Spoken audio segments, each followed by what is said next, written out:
Good evening.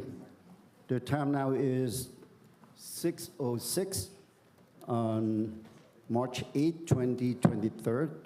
I hereby reconvene the City Council meeting. And Madam Clerk, would you please roll call? Thank you, Mayor. Mayor Nguyen? I'm here. Vice Mayor Nguyen? Here. Councilwoman Fan West? Here. Councilmember Monzo? I'm here. And Councilmember Ho? Here. Mayor, you have a quorum. Yes, thank you. First, I have to say that I want to thank Councilmember West for volunteer to do the invocation. And if there is anybody who wants to do it, you can always tell me up front so that we can schedule. I know some of us don't want to do it, but I would thank Councilmember West for that.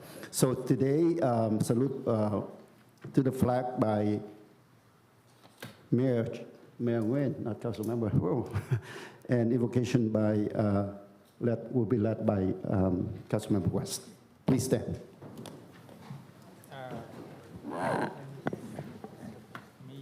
You put your hand over your heart and ready. Begin. I pledge allegiance to the flag of the United States of America and to the republic for which it stands, one nation, under God, indivisible, with liberty and justice for all. Okay, if you can bow your head and pray with me. Lord, we just thank you so much for today. I pray that you just bless this council, that you give us the wisdom, Lord, to make decision tonight. And Lord, I pray that you help us to do city business. And Lord, I pray for those who are sharing their concerns, Lord. I pray that they have in mind of solution-based and how they want to move our city forward and to grow our city. And so we thank you so much, Lord, for this opportunity tonight to gather together. In Jesus' name we pray, amen. Amen. Again, thank you, Councilmember West, for the invocation. Next is the City Attorney closed session report. Thank you, Mayor. There were 4 items on the closed session. There was discussion and direction given on each one of them. There is one thing to report in that respect to number 1, which is the City of Westminster against Purdue Pharma and a number of other defendants. This is the national opioid settlement cases. There were 5 new settlements proposed, and the council did vote by a motion by Councilmember Monzo, seconded by Councilmember West, 5-0 to participate in those 5 additional settlements. Nothing further to report. Thank you, City Attorney. Next is export communications. Do we have any? Seeing none. So moving on to City Clerk report, please. Thank you, Mayor. And we just continue to invite the public, even though our deadline to apply for commissions, boards, and committees has somewhat passed, we still encourage everyone to please participate. There are several committees and commissions that still have opportunities to apply, so we continue to invite the community to check out our website or scan through one of our QR codes, and we welcome you to participate. Thank you, So Mayor. there's an extension for that, right? What is the date? So That's extended to? the original deadline, the original deadline was extended to March 2nd last week, but we continue to have opportunities in several of the commissions that don't have enough people for the minimum. Okay. Right, next is the city manager report, please. Thank you, Mayor, members of the City Council, and everyone else in attendance. So Read Across America was established in 1998 by the National Education Association to help kids get excited about reading, and it's celebrated on March 2nd every year, which is the same day as Dr. Seuss, famous children's author. Last week, our police officers participated in this event, and this year, Officer John Bell and Officer Brady Odell attended Sequoia Elementary School, Sequoia Elementary School's Read Across America event, and interacted with several of the classes. Each officer read from Dr. Seuss books to dozens of school children, and the PD looks forward to participating in these events each year as we continue to prioritize the importance of being a positive role model to our children. And so there is a photo that is supposed to be on display, but it is currently not available. We will get to that at a later time. Upcoming event. So Coffee with a K9 is taking place at Starbucks at 14041 Beach Boulevard on Wednesday, March 22nd from 10 a.m. to 12 p.m. It's a community engagement event to get to know your local police officers, and we're excited to have a K9 Dragon at that event. There is a posting on social media for that event, I believe, that was put out yesterday, and we'll make sure to repost that as well. For community services and recreation, it is going to be a very busy month in April. So our popular bunny hop that debuted last year is coming back. Spring is in the air, and the Easter Bunny will be bouncing into Westminster soon. So join us for our bunny hop events and enjoy activities, crafts, and egg hunt, pictures with the Easter Bunny, and more. So the first day for bunny hop will be on Saturday, April 1st from 10 to 11 a.m. at Bolsa Chica Park, and that's located at 13660 University Street, or at Sigler Park, located at 7200 Plaza Street from 1 p.m. to 2 p.m. It sounds like it's a short event, but it's actually a good amount of time for you to come and take photos and enjoy the festivities. And then if you can't make it on April 1st, make sure to stop by on Saturday, April 8th from 10 a.m. to 11 a.m. at Tony Lamb Park, which is at 8301 McFadden Avenue, or at Westminster Park from 1 p.m. to 2 p.m., and that's at 14402 Magnolia Street. So really fun events, went last year. You'll have a blast with your family. And then on Earth Day, April 22nd, we have a couple of events that we are going to be hosting. Make a difference right here in our community. We have details coming in terms of where the locations will be and how you can sign up, but mark your calendars for April 22nd. We'll have a couple of events. So make sure to check our website and social media outlets in the next coming weeks on how you can sign up and participate. And then, of course, we are always looking for more part-time staff for our recreation programs as we're gearing toward the summer. But right now, we are hiring part-time crossing guards, van drivers, and, of course, recreation staff. So check out our website for details and apply today. And that's all I have. Thank you. Well, thank you, City Manager, for your detailed report as far as our city activities. And so I urge that you are, if you can, including the city councils, to attend those events if you can. So next is a special presentation.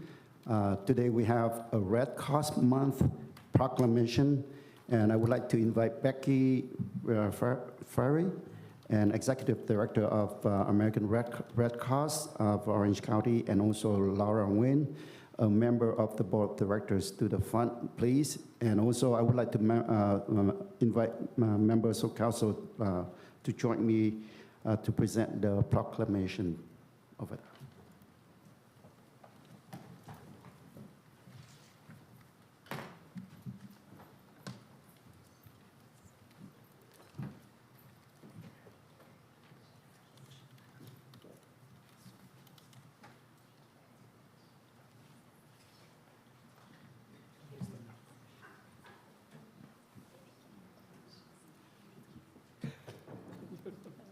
Does it work?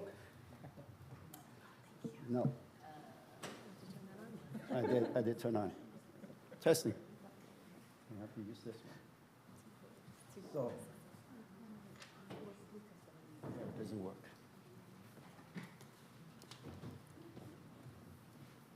So we turn on.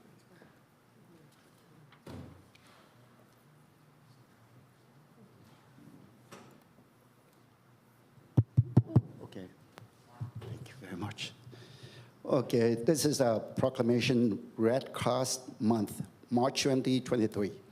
Whereas caring for one another is at the heart of our community and exemplified by the people of the city of Westminster, whose simple acts of kindness through the Red Cross provide help and hope in people's most difficult moments.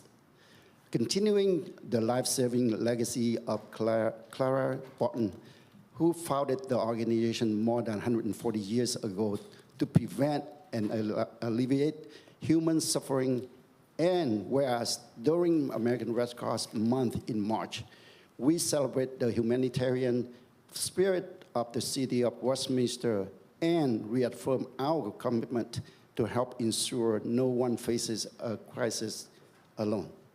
And whereas every day, these ordinary individuals lend a helping hand to make an extraordinary difference for neighborhoods in need, whether it is providing emergency shelter, food, or comfort for families displaced by home fires or other disaster, donating life-saving blood for cancer patients, accident victims, and people with sickle cell disease and other life-threatening conditions, supporting military members and veterans, along with their families and caregivers, to the unique challenges of service, using vital skills like first aid or CPR to help others survive medical emergencies, or delivering international humanitarian aid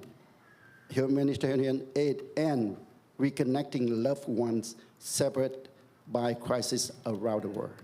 And whereas the city of Westminster hereby recognizes this month of March is honored of all those who fulfill Clara Barton's noble words, you must never think of anything except the need and how to meet it, and ask everyone to join in this commitment. Now, therefore, I, Chi Charlie Nguyen, Mayor of the City of Westminster, on behalf of the Vice Mayor Nam Quan Nguyen, Council members Amy Fan West, Carlos Manjo, Kimberly Ho, do hereby proclaim the month of March 2023 as Red Cross Month in the City of Westminster and encourage all residents to reach out and support its humanitarian mission. Signed and dated this 22nd day of February 2023 by the City Council. Chi Charlie Nguyen, Mayor, Nam Quan Nguyen, Vice Mayor, District 4, Amy Fan West, Council Member, District 1, Carlos Manzo, Council Member, District 2, and Kimberly Ho, Council Member, District 3. Congratulations.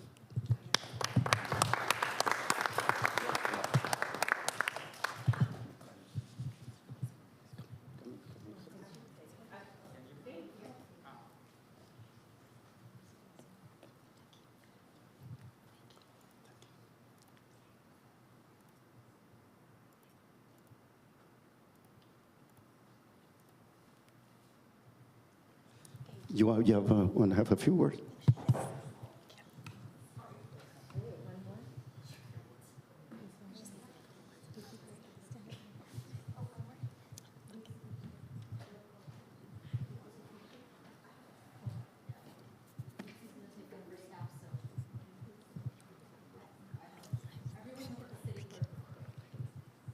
Oh. You want to say something? Oh, I see. Okay. Sorry.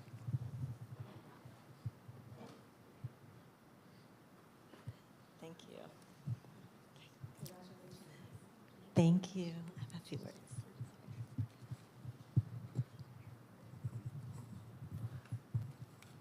I'm a little nervous. Sorry. On behalf of the American Red Cross of Orange County and the Board of Directors, we thank the City Council for recognizing March as Red Cross Month with the proclamation. Throughout the month of March, we honor the people who make life-saving missions of the American Red Cross possible. The individuals across the country who turn compassion into action, helping others in times of crisis. Our work is made up of 90% volunteers, and every day, volunteers in Westminster roll up their sleeves to donate blood, answer a call in the middle of the night to help residents who have been displaced by a home fire, take a CPR or first aid class, or support our military community. Our Red Cross Month celebrate has been an annual tradition since 1943, when President Franklin D. Roosevelt issued the first Red Cross Month proclamation.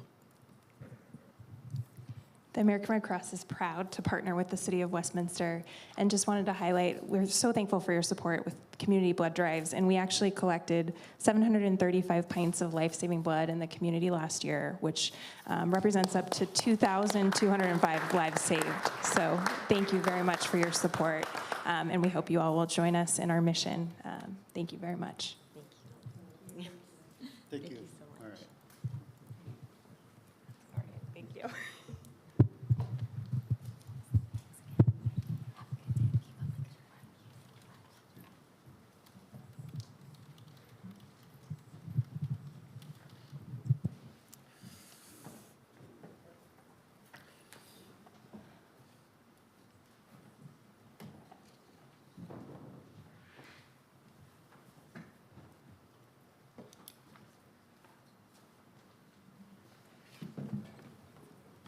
So next is oral communication, and City Clerk, please read the instruction into the record, please.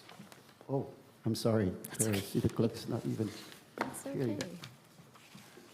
Okay, we can take a moment, a few moments She'll do it. to wait for Mayor, her. I can read the oral communication. Okay, please. So this is the time of the meeting that members of the public may address the city council regarding any items on the agenda or non-agenda items that are within the subject matter jurisdiction, except public hearing items.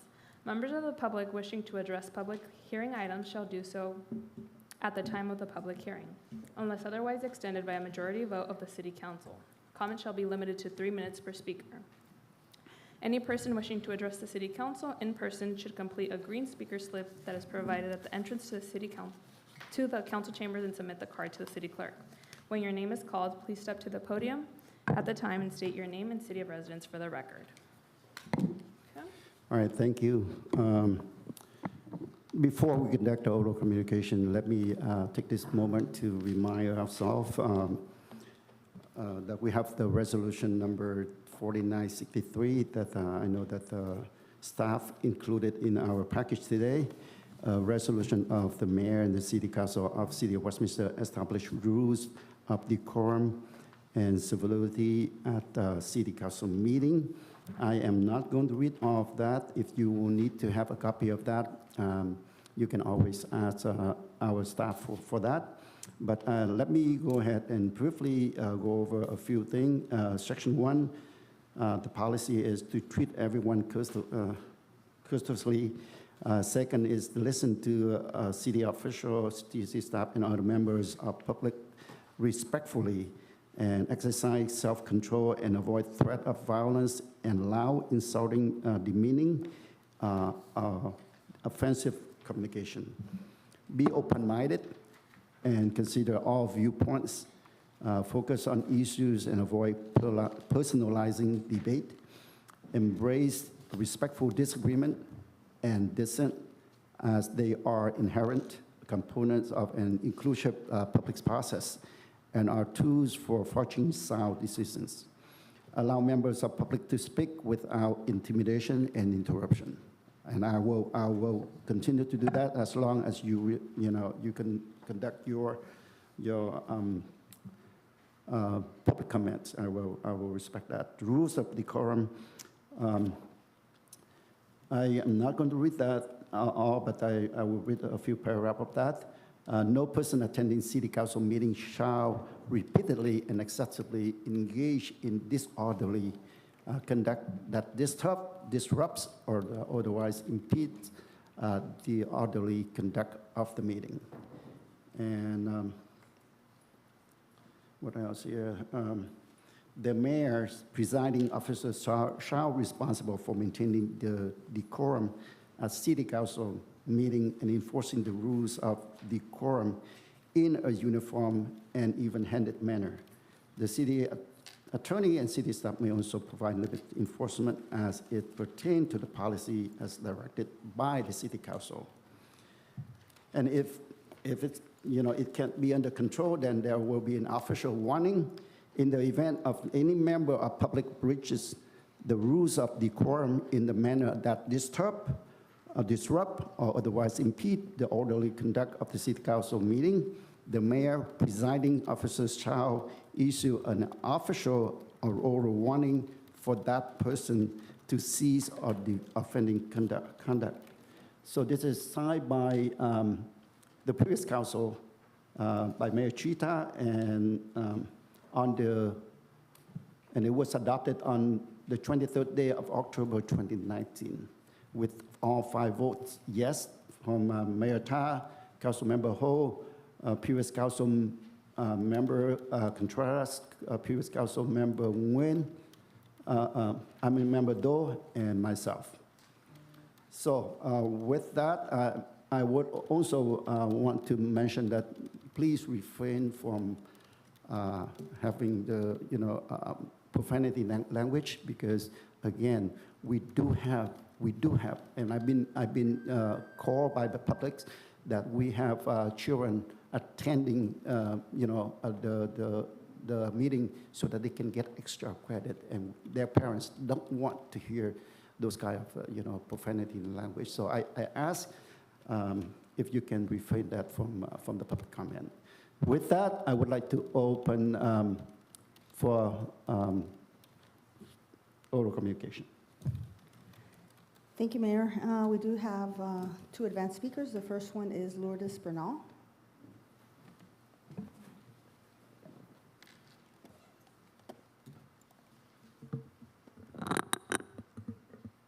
Hello, good afternoon. My name is Lourdes Bernal, and I reside in the city of Anaheim. However, I do work for Community Action Partnership of Orange County. And I am here today to talk a little bit about one of the programs that we have. So Community Action of Orange County, it's a nonprofit organization. We aim to help members of our community that have fallen behind on something that could be like their bills, water, gas, or electric. We can help with up to $2,000 of past due gas and electric bill, and up to $2,000 also in past water bills. The one that I would like to focus on today more, it's our new program, which is the Low Income Household Water Assistance Program. We call it LIWAP, and it's a water program that we have. And I wanted to go over some of the numbers of the residents here at Westminster that we have helped. So for the LIWAP payment assistance benefits distributed to households from June of last year to December 31st, 2022, we were able to assist $4,519.46. And we helped a total of 10 people of low-income households, and roughly that adds up to like 40 people. Not 10 people, I'm sorry. When I meant to say 10, I meant 10 households, and it added up to about 40 people that we helped within those households. Sorry if I confused you. So for $4,500 is not enough. That's why we are trying to promote this program as much as we can so that the community can know more about it. And we know that it is necessary. A lot of people need the help, and I want to encourage the community to contact us, either to our office. It's located in Garden Grove. They can also apply online. And I also wanted to invite the community for an enrollment event that is going to happen here at City Hall on March the 18th at 10 a.m. We were lucky to be invited by the mayor to talk about our programs that we can offer, like utility assistance, the water program, weatherization, which is a very good program as well. To answer any questions the community may have and help them sign up and apply one-on-one for our programs and fill out our application. Again, this is going to happen on March 18 at 10 a.m. at the City Hall. Members of the community from Westminster and other cities in Orange County are more than welcome to come. You can bring your parents, you can bring your neighbors, brothers, sisters, anybody who you think might benefit from these programs. The program, it is income-based. However, guidelines do change every single year. If you think that this year you might not qualify and you don't, we always encourage you to come back next year. I would like to thank everybody for your attention and your time. I hope to see you soon. Thank you for coming, and thank you for bringing this meaningful program to our community. Thank you very much. Mayor? Yes, please. City Manager, can we put this information up on our webpage and social media for the community? Yeah, yes. All right, thank you. The next speaker is Nguyen Hung. I don't see him here. The speaker after that is Deborah. Albion.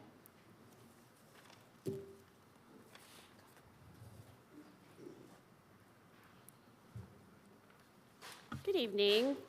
Devorah Mariscal, Westminster. I got here about 5:45. Doors were locked. It's cold outside. Can we please have the doors opened, at least 15 minutes before? I didn't want to have to sit in my car. So that would be great. I really appreciated having the Red Cross here. I'm a regular donor every 60 to 90 days. I am O negative and CMV negative, so I can give to newborns. They're after my blood all the time. If they could drain all of it out of me, they would. I encourage people to give. What would it be like if you or a loved one needed blood and there wasn't any? So please consider giving blood. Item 5.6. We live in the United States. We live in the state of California. We don't live in Israel, okay, Jewish name. We don't live in Mexico. We don't live in France. We don't live in Chile.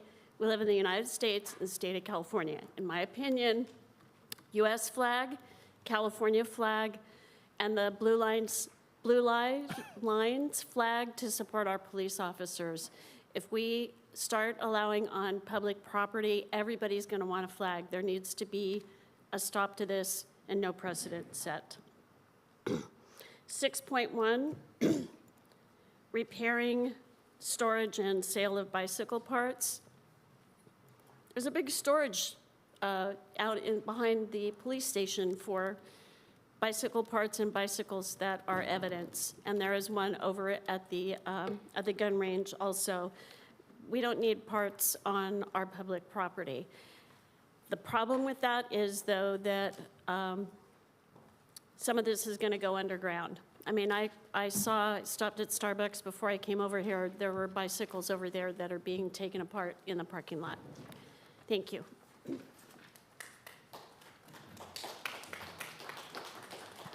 The next speaker is Michael Orangia.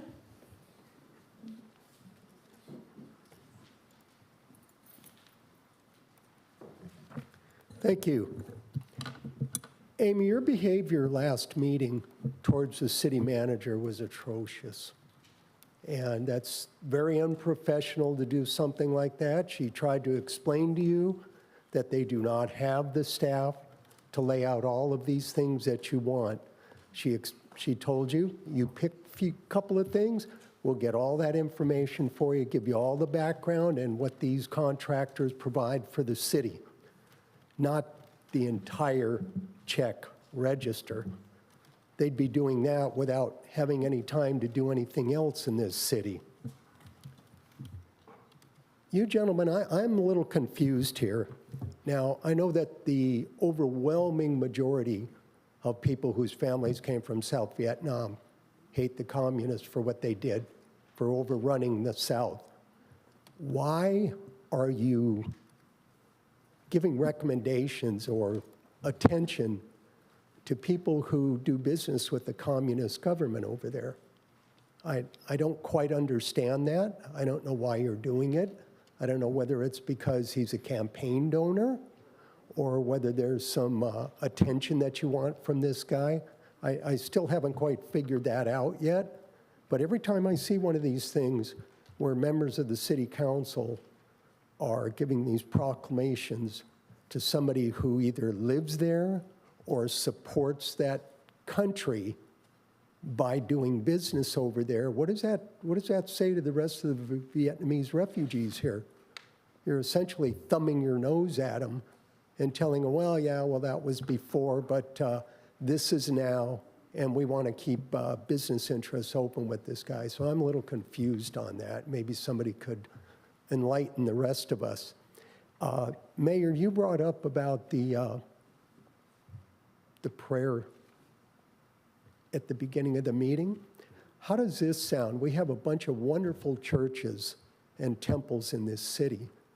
See if maybe priest, minister, Buddhist monk, a rabbi, see if they would like to come down and give their blessing to the city at the beginning of the meeting. And it would also allow them to participate in this city council meeting and also let the public see all of the churches that we have in this city. Instead of having one of the council members do it, it would look really, really nice if we had somebody from one of the churches or temples come in here and give our benediction to us.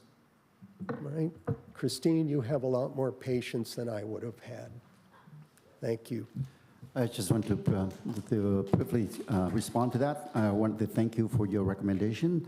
The only thing is that we need to work with staff, and at the same time, we want to make sure that, is that it takes a lot of time, staff time because coordinate to have one coming is not that easy, because it has to be, calling back and forth in order to get, and that staff, I don't want to overload staff. So we'll consider your recommendation, and we'll take a look at that. Thank you very much. The next speaker is Kim Springer.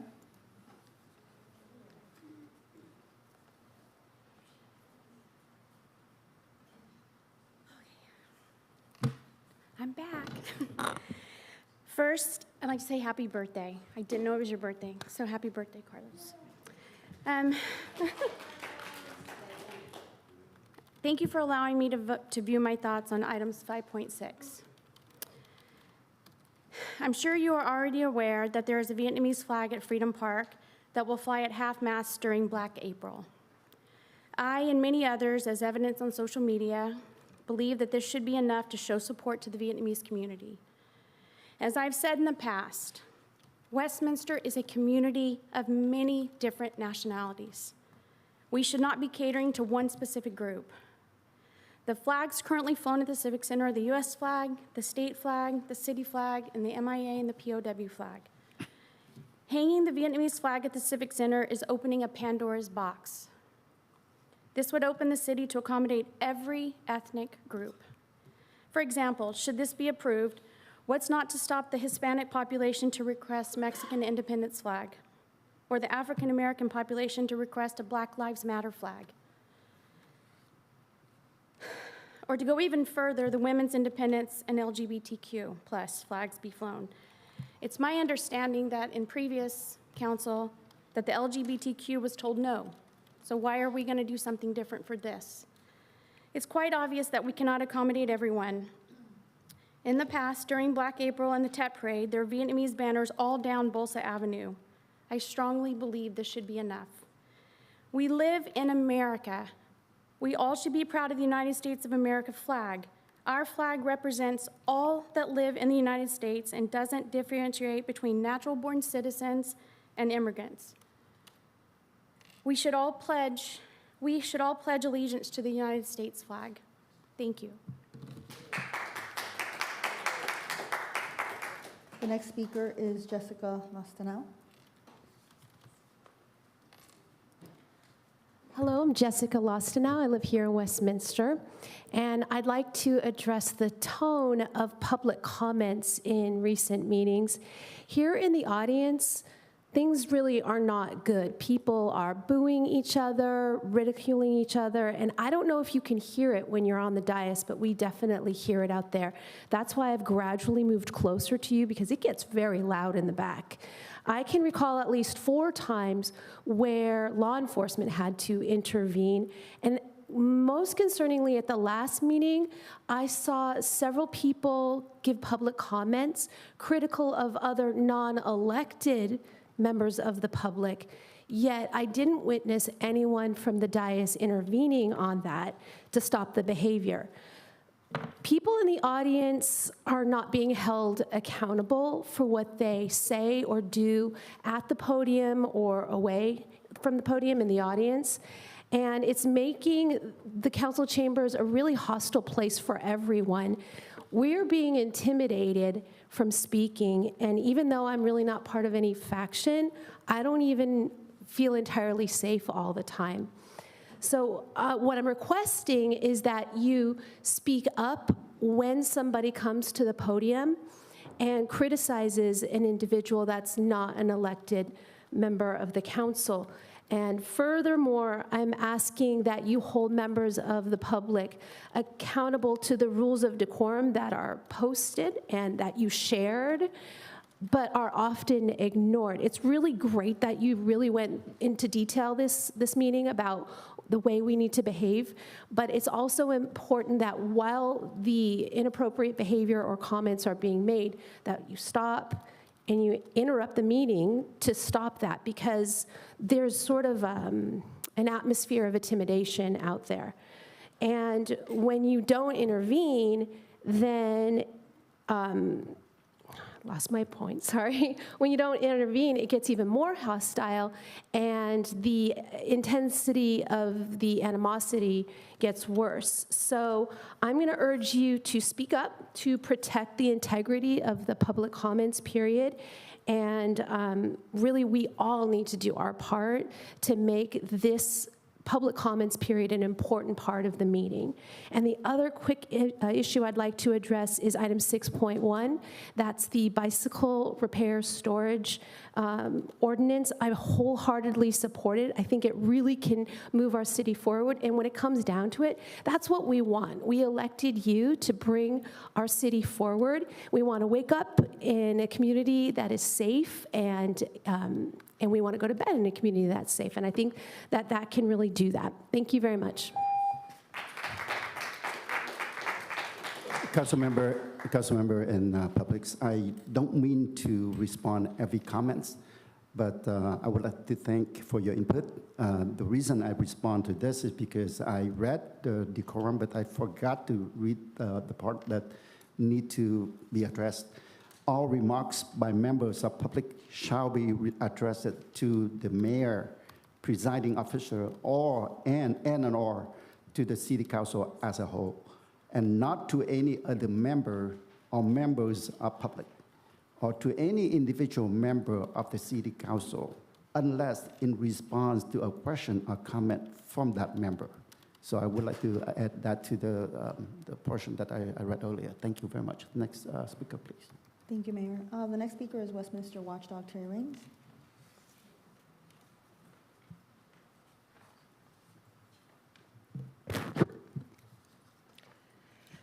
Good evening. Happy birthday, Carlos. I'm just sorry you have to spend it here at this shit show. Thank you for the proclamation designated March 29th as National Vietnam War Veterans Day, honoring and welcoming home, albeit 50 years too late, our U.S. veterans who served during the Vietnam War. Amy and Nam Quan claim that they want to move the city forward, but they're obsessed with the past. Items 3.5 and 3.6 have absolutely no bearing on current city business or moving the city forward. 3.5 proves once and for all, Measure C did not cost the city $400,000 as fake news propagandists claim. Why didn't you request 3.6 before you disbanded the QT committee? And why didn't you request a report of the Quan Chi Victory Foundation's lawsuits cost to date? Former QT committee members are seeking legal counsel to consider also suing the city. No surprise, two factions of this council have wasted thousands of taxpayer dollars on monuments about a foreign battle on foreign soil over 50 years ago that 99% of our residents don't care about or want. Just more political grandstanding bullshit. Just like Amy's unconscionable attack on our city manager's integrity and transparency at the last meeting. Zip it, Amy, and pay attention. Item 5.1 will allow our police officers to spend more time fighting crime versus being mental health counselors. Be Well OC is fairly new and has had some issues such as the termination of Telecare, their substance abuse provider, due to allegations of uncredentialed staff, questionable billing practices, and failing to provide key services. Be Well has selected a new provider, but it will take months before they are licensed and operating. Item 5.3, the 2024 TET Parade should be held on Saturday, February 10th. It's cheaper, more participation, and coincides with the TET Firecracker event at Asian Garden Mall. 10 to 15,000 people managed to attend on the first day of TET, so that argument is weak. If there's an ad hoc committee formed, it should be 2 different members. Item 5.6, no to flying the South Vietnam flag at Civic Center. Only the U.S., California, and city POW flags belong here, period. If you fly any other flag, you will set a precedent and have to fly any flag requested by any group, i.e. LGBT pride flag in June. It's all or none. The South Vietnam flag is flown at Sid Goldstein Freedom Park, right across the street where Black April events are held anyway. Yes, on item 6.1, bicycle chop shops blight our city, are a nuisance, and encourage theft. I trust our police department will use appropriate discretion with enforcement. Question, since this applies to public property only, what if a business, Walmart, for example, has this occurring on their private property and they want help? Will our PDA be able to do anything? Mr. Mayor, Mr. City Attorney, since when is it okay for speakers at this podium to attack other members of the public, by name even, instead of addressing this council about matters under its jurisdiction? Answer, it's okay when the speakers are the mayor's supporters, as evidenced at the last meeting repeatedly. This is unacceptable, and the ordinance clearly states speaker time can only be expanded, not reduced. This council had better get its shit together and stop violating law and policy, or residents will start seeking legal ramifications. You can bank on that. Amy West, Amy West, Amy West, Amy Fan West, Amy Fan West, Amy Fan West, pay attention. Once again, I would like to ask to refrain from using a profanity language, because I have calls from the community that their kids are attending the meeting, and this is a professionalism.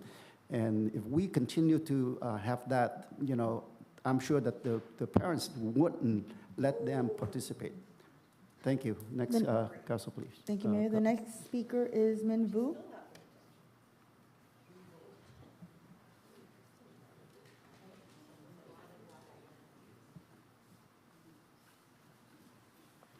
Xin chào, tôi nói tiếng Việt đúng không ạ? Xin chào thị trưởng, phó thị trưởng và ba nghị viện. I have to say this because at the last minute I know that there is no interpreter today. So if you want to have the interpreter, you have the right, but you have to find your own, because according to the policy, if you need the interpreter, you need to let us know up front.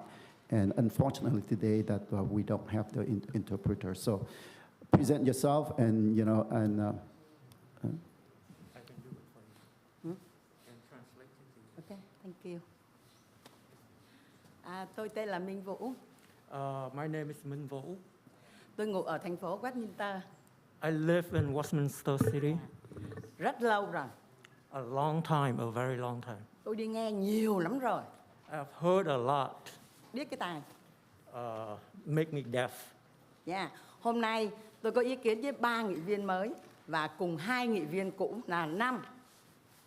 Today, I'd like to have some opinion to the new 3 members and the 2 council members, former veteran members.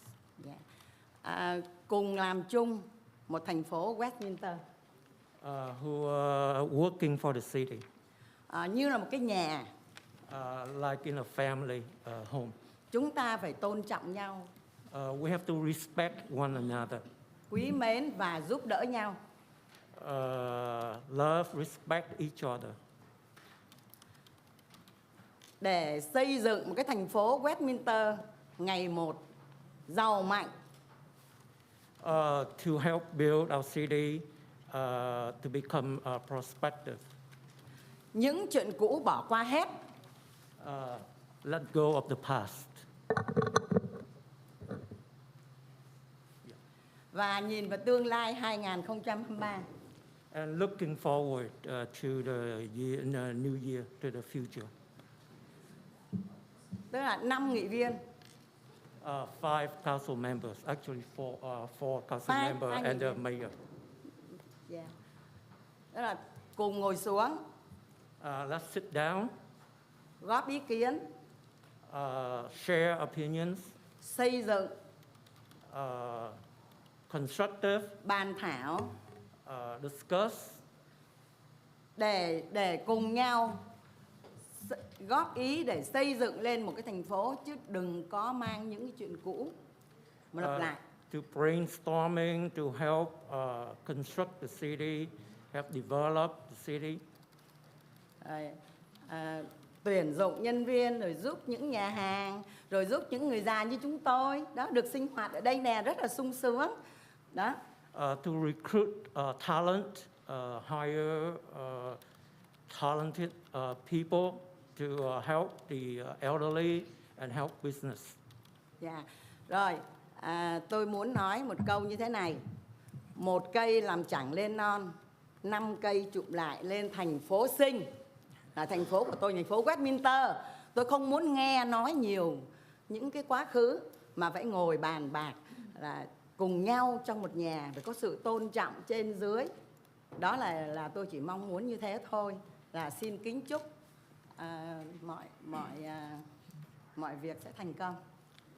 She said, I cannot really translate it. It's an old Vietnamese idiom. But she said, singly, we cannot achieve much. But together, united as a whole, 5 members, she hoped that you guys can work together to build Westminster to become wealthy, prospective. And she wished everything would work well for the city and for you guys. Tuyển dụng nhân viên thật nhiều, nhất là cảnh sát. Xin hết. And to hire talented people, helper to hire especially police officers to help rebuild our city. And she wishes everybody luck. Yeah, thank you. Bye bye. Thank you.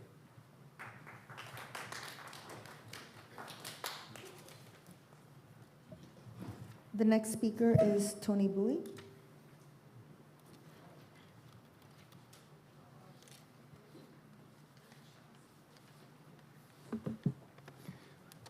Good evening, Mayor Chi Nguyen and Vice Mayor Nam Quan Nguyen, City Council Alan West, City Council Charles Menzo, and City Council Kim Lee Ho.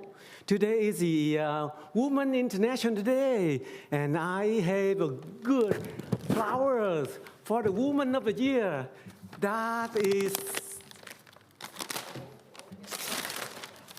flowers to Kimberly Ho, including with a gift for her to clean up Sacramento.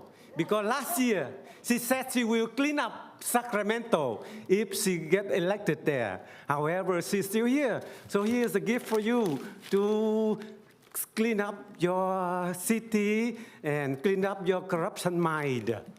This is it for you.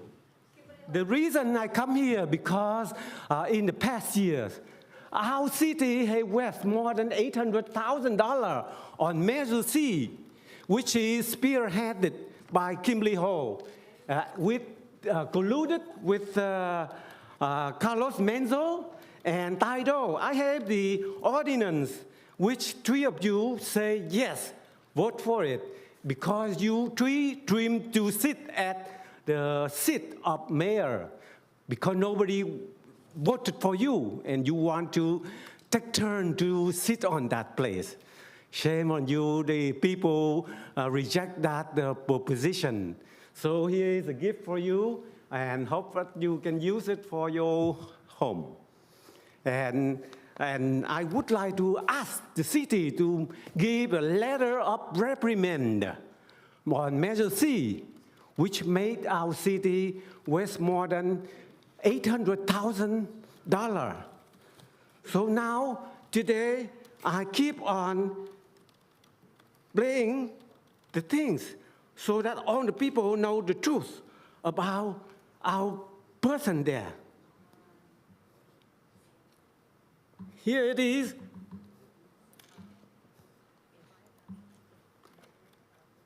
This is Kimberly Ho, and she said, if I was elected, I will, not elected, I will remove myself. So I hope that you will keep on with your promise. Don't eat your words. If you do that, you will not succeed in the next position, Kimberly.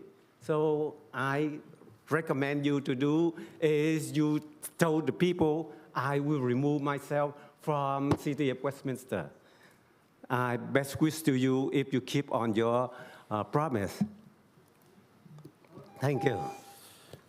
Madam City Clerk, before you call on the next speaker, I'd like to make sure that you heard that the comment from the public that please retain, if you need to speak among yourself, please go out of the conference room because we are conducting city business right now. So I would like sincerely ask you to be, to conduct yourself outside if you need to talk among yourself. Mayor, I'd like to say something. Sure.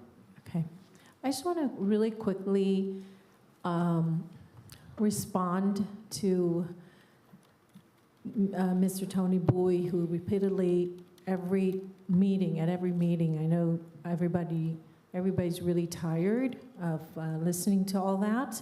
And my words were taken out of context, and I did state that I did not want to sit simply because I didn't want to watch all the corruption coming back to our city and all the things that are going to be done to our city.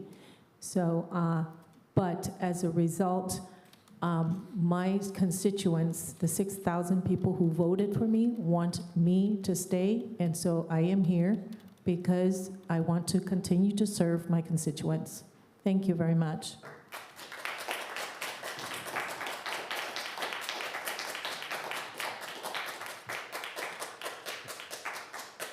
The next speaker is Sando.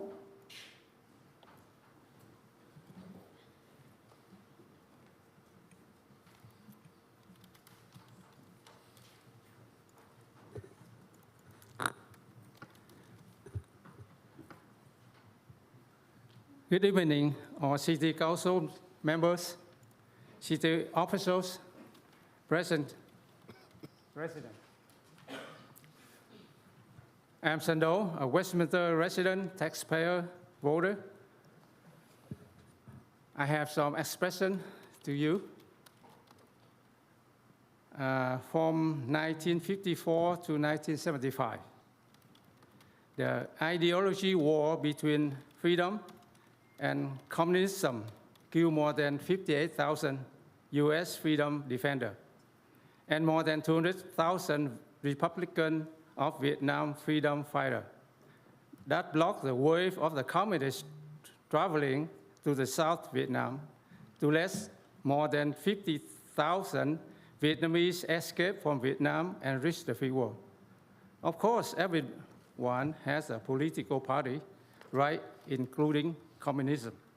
However, communists or associates should not live in our free society unless they want to be a sleeping cell or spy for the communists.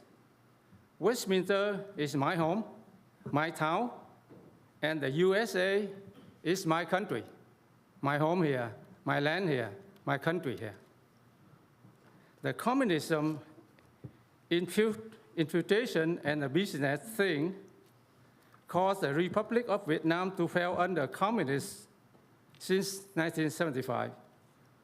For this reason, I do not want same destruction will happen again in my city, in my country. All freedom lovers, we must join hands to get rid of the communism. Communist synthesizer from our city.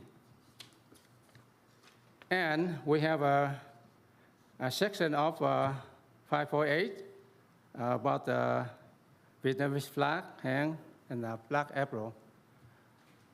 The South Vietnamese flag that represents freedom defender symbolism. By that reason, I like you to approve to hang our half-staff to remember all the fallen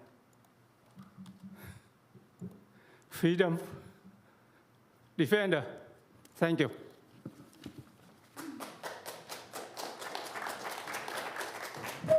The next speaker is Amy Mai.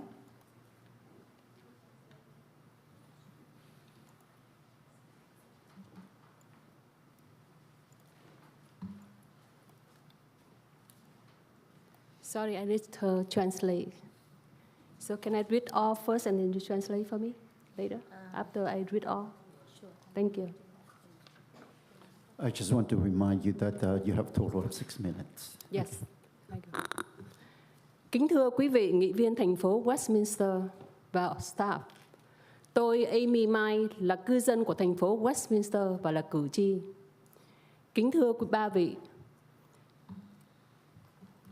nghị viên thành phố Nguyễn Mạnh Trí, Charlie Nguyễn Mạnh Trí, Amy Phan và Nam Quan. Quý vị đã ao ước được chức vụ nghị viên thành phố. Chúng tôi nghĩ rằng quý vị sẽ làm tốt hơn những nghị viên cũ. Nhưng thật là thất vọng và sỉ nhục. Quý vị đã làm trái nguyện vọng của người dân thành phố Westminster. Bắt tay và bợ đít lũ Cộng sản. Lũ Cộng sản là tội đồ của đất nước Việt Nam. Quý vị không xứng đáng ngồi trên những chiếc ghế ngày hôm nay mà quý vị đang ngồi. Làm cho cộng đồng tị nạn Cộng sản bị ô nhục, lây. Giờ đây chúng tôi là người dân đã cảm nhận được ai là nghị viên thành phố chân chính và ai là người phục vụ dân cư có đạo đức. Đó là nghị viên Kimberly Hồ và Carlos Menzo. Họ làm việc có chuyên nghiệp và đúng theo policy và procedure của Westminster. Họ làm việc quang minh, chính đại, chính nghĩa, không như quý vị. Quý vị hành xử với người dân như một bè phái băng đảng, mafia và chỉ biết hận thù, không biết dấn thân phục vụ cư dân. Vì sao tôi nói chữ hận thù?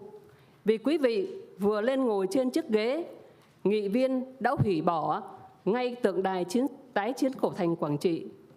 Đây là một việc nghĩa và việc bác ái các linh hồn đã vì hai chữ tự do đã hy sinh cho quý vị mới được ngồi hôm nay. Sao quý vị vô ơn và vô cảm? Quý vị không biết để đức lại cho con cháu quý vị hay sao?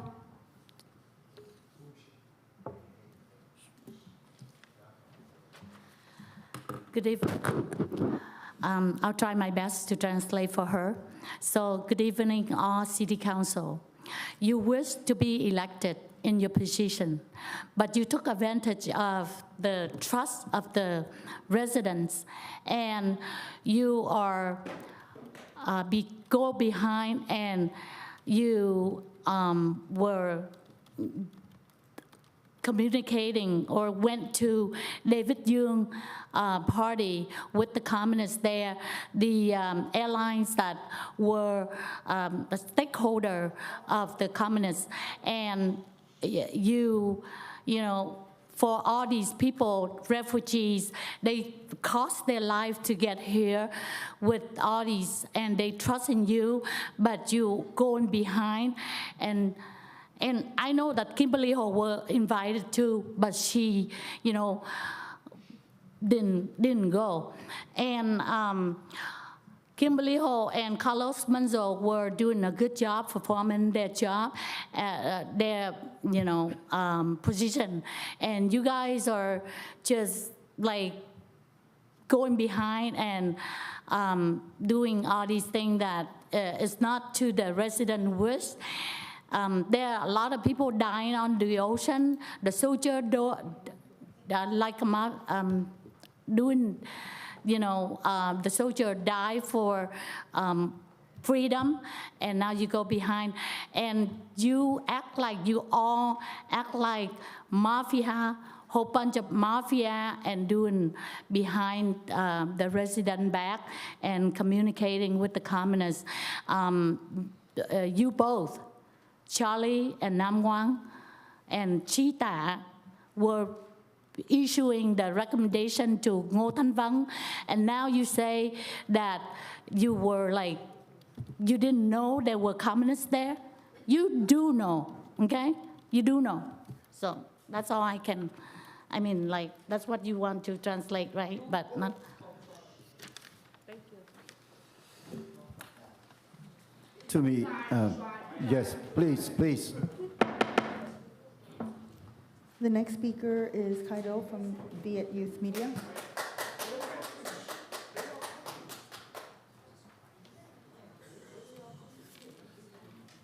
Before the next speakers, I'd like to remind, if you need a translator, please, if you need a translator, I think that we need to be shortened so that the translator can translate for you, because I don't see that the correlation between the translate there. As a Vietnamese, I know exactly what she said and what exactly translated there.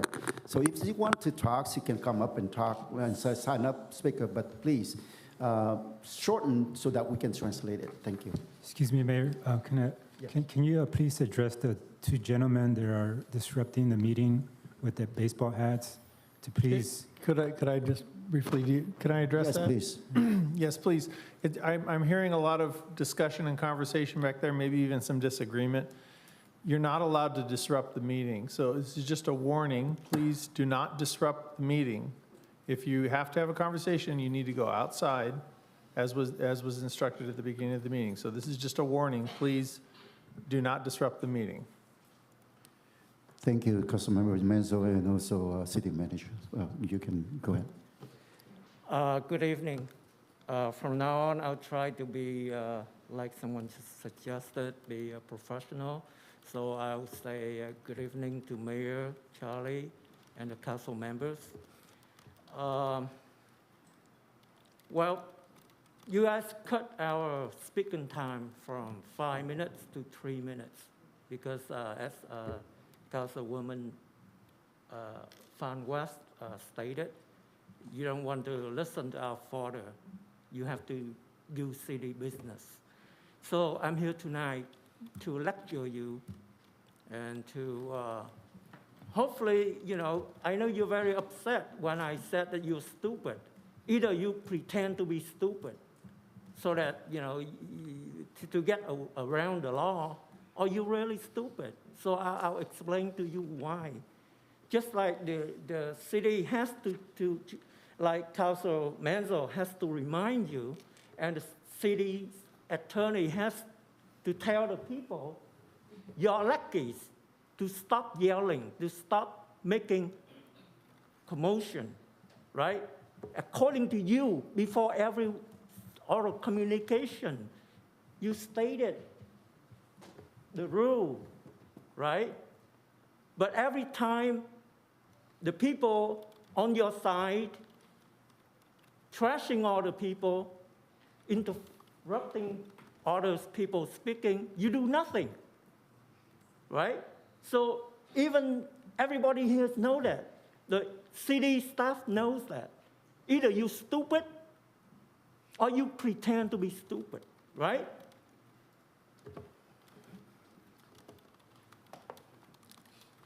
Okay, just Mayor Nguyen, from all those lackeys, hoodlums, I just want to let you know, I now have proof regarding the threat that the call that threatened my life around a year ago. And that person texted you. The message is for you, but he texted me by mistake.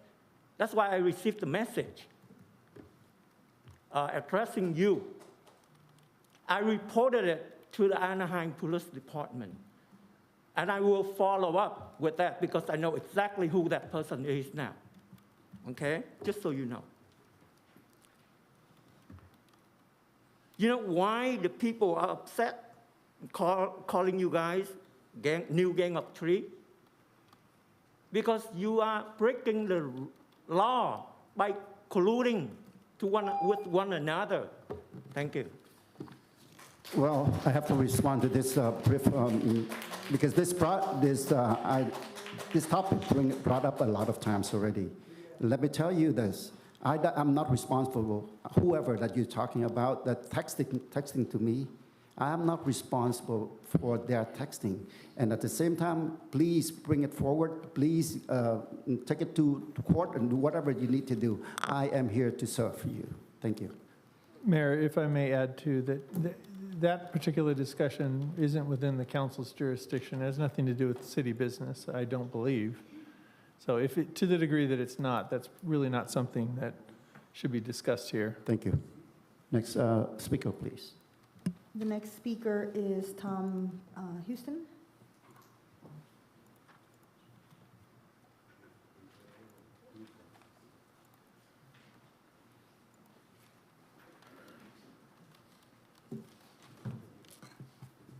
Mayor, City Council members, thank you for listening to me tonight. My name is Tom Houston. I reside at 7231 Rockmont Avenue. Lived there with my wife and 3 children now, when they're not little anymore, but for 24 years. My topic is going to be very lighthearted compared to the last 30 minutes here. I wanted to talk to you about the permit parking zone that came about 7 or 8 years ago. And there was a rush to put these signs up. There was some problems going on with the park and ride next to where the new van, or at the time, the Vans skate park was. The park and ride was not big enough. They were parking over in our neighborhood and causing problems. Since then, in 2018, they increased the parking over there by well over 150%. And we haven't had a problem from those people in years. I know this because a buddy of mine would tell me that what days he parked in our neighborhood because he showed up late and couldn't find a parking spot. Those days for the park and ride are clear. We don't have that problem anymore.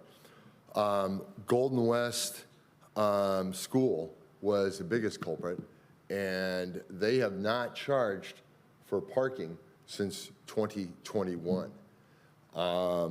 It's a hassle to constantly remember to put the signs out anytime a visitor comes by, because it's never enforced. I guess 2 weeks ago it was enforced. And I think you might have gotten a few phone calls from some neighbors getting parking tickets. But they were told that the only time they're going to enforce it is if someone calls and complains. And I think that you should take a look at it, because my understanding is the petition that went around, you had to have 75% of all the members on each street to qualify for it. Those signatures were never checked. On my street, Rockmont, there isn't 75% that voted for it. And they had felonious names. One of them was my address. My, at the time, 6th grader was looking at the petition and said, "Dad, I thought you were against this." And I said, "Yeah, I am." He said, "Well, there's a signature at 7231 Rockmont here." And we brought it up to the traffic engineer. I apologize. Traffic engineer, and he did nothing. And so I would wish that you revisit it. I'm sorry, time's up. Thank you. The next speaker is Lee Nguyen.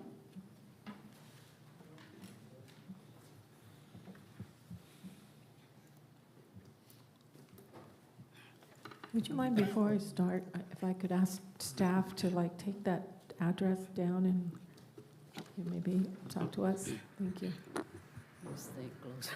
I'm going to step out and speak to him. Good evening, everyone.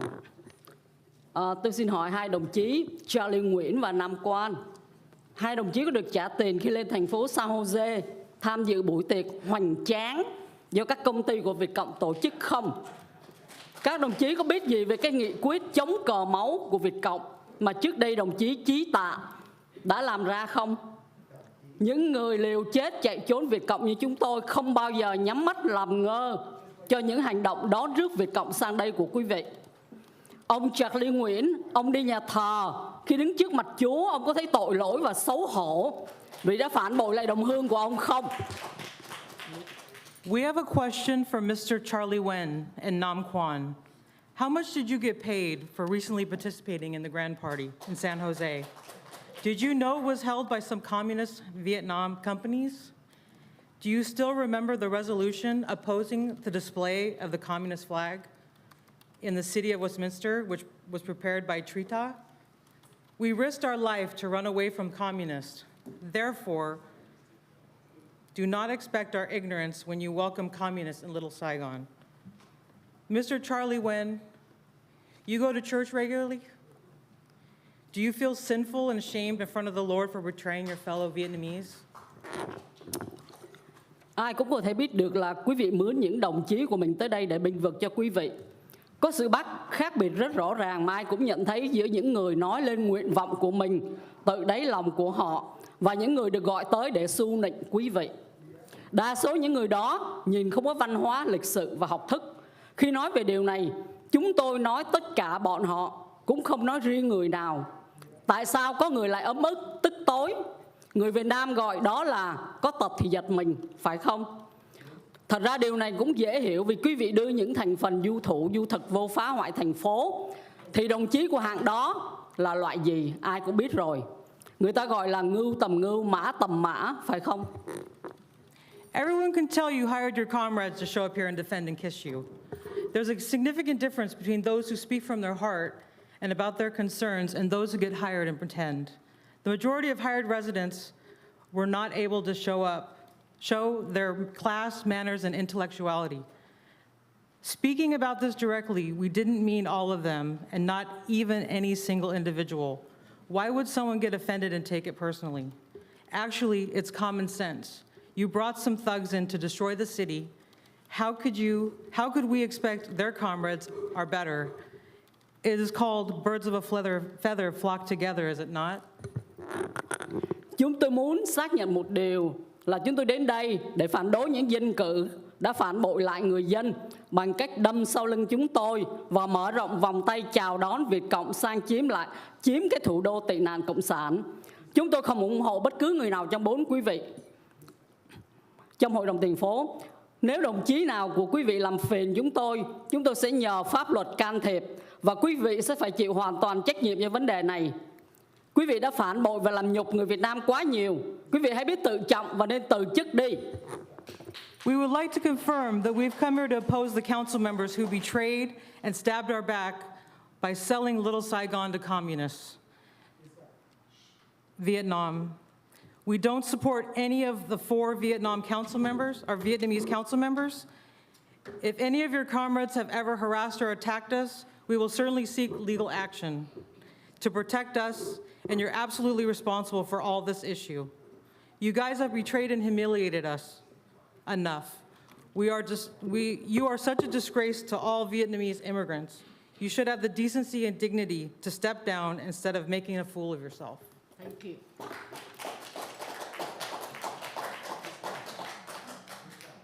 The next speaker is Nguyen Hung.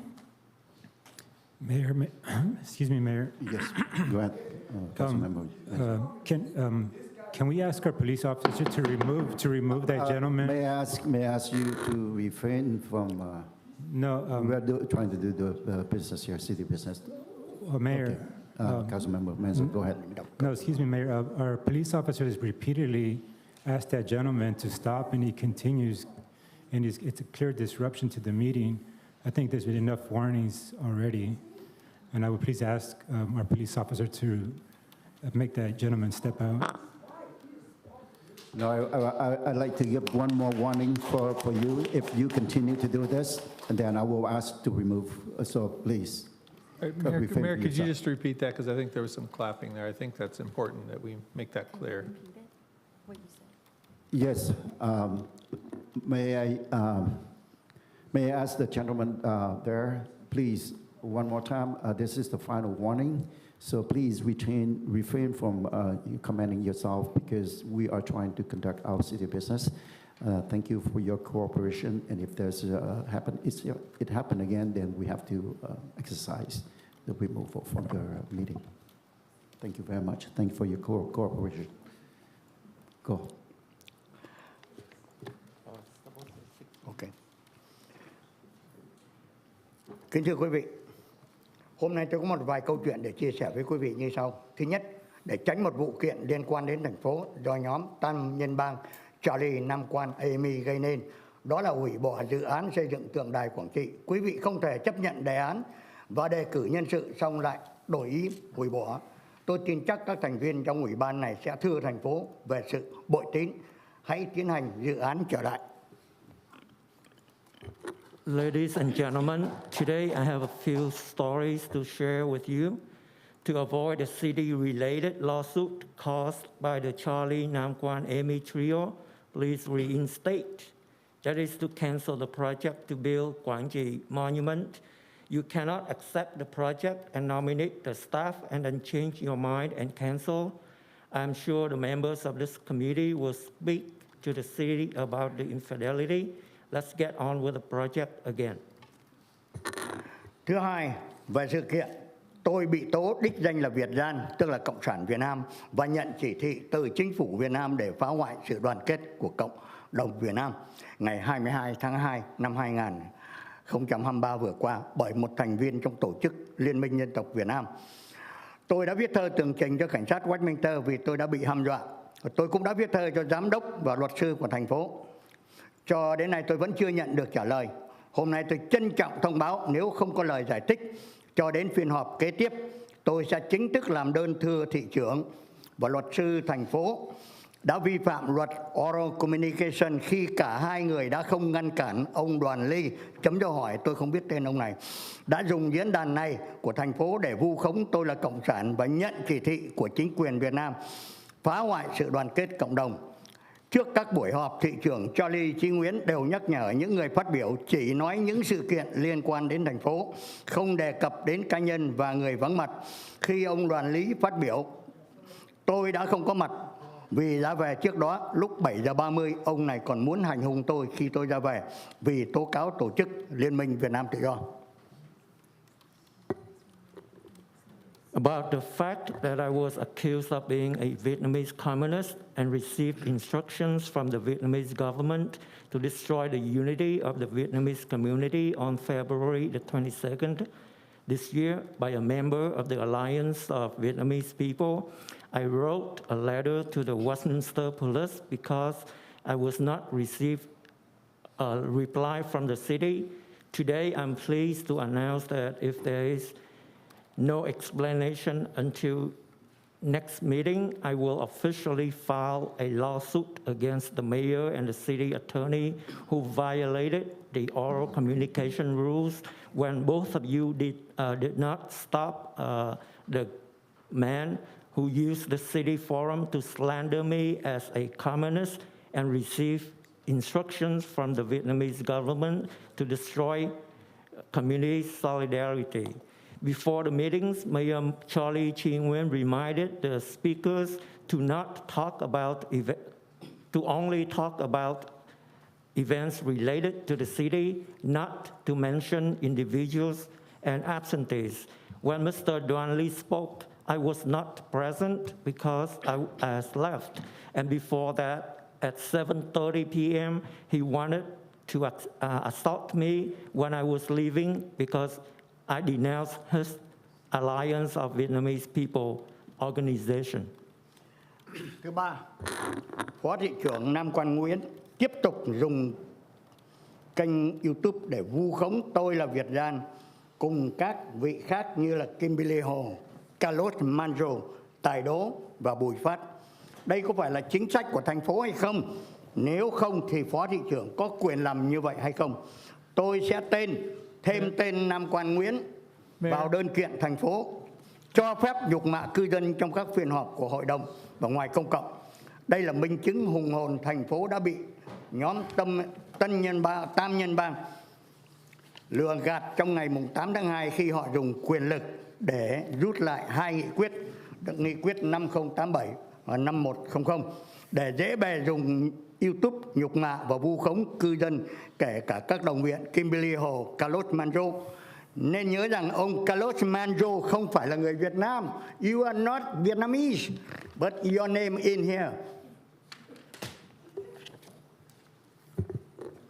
Vice Mayor Nam Quan Nguyễn continued to use the YouTube channel to slander me as a Vietnamese communist, along with other people such as Councilwoman Kimberly Ho, Councilman Carlos Manzo, Councilman Tài Đỗ, and Councilman Phat Bui. Is this city's policy? If not, does the Vice Mayor have the authority to do so? I will add Nam Quan Nguyễn to my lawsuit list against the city for allowing humiliation of residents during council sessions and in public. This is an eloquent proof that the city was deceived by the triumvirate on February 8th, 2023, when they used majority power to withdraw 2 resolutions. Rescind Resolution 5087, which Thank you. Thank you very much. The next speaker Mayor, is Ann Karen, I'm sorry, your time's up. Mayor, hey, Yes, City Attorney. the gentleman is turning around and talking and interrupting other people in the audience, and he continues to disrupt in the sense that he's not enabling other people to observe the proceedings. So I'm just pointing that out. It's not a problem to hold the picture. It's not a problem to move to the location he is in, but he's not supposed to be turning around and talking to other people or showing them. I think that's disruptive. Okay, I have issued a final warning at this point here. You're okay to use the picture, but you can't speak anymore, okay? If you communicate with any member of the public here, I have to exercise, to ask you to leave this meeting room. You understand that? Tôi muốn nói tiếng Việt để cho tất cả mọi người được biết. Đây là một cái cuối cùng mà chúng tôi issue quý vị có thể dùng hình ảnh nhưng mà không có thể nói chuyện được với nhau, bởi vì đây là lần cuối cùng để mà xin cảm ơn. Okay. Next. Yeah. Hello. Good evening, Attorney, Mayor, Vice Mayor, Council Member, Police Officer, and all of my lady. Really, I don't want to come here. If I come here, I am the one resident in Westminster. And when I come here, I will make the city, Westminster, beautiful, go up and go up and go up and more beautiful. But I have to come because what? I'm sorry. The guy just left there. Sir, just address to the City Council and Mayor. You know what? I had the people, the ugly people. The last Saturday they meeting, they try to come to destroy, they make it ugly, make dirty, and they are a big group. Look like they said, you know, I said, I am the truth, I said. They told the leader, Chan Nguyen, the one terrorist, okay. I am terrorist, but not in U.S. I am terrorist, but I never kill anyone in U.S. I am terrorist for the North Vietnam, the communists.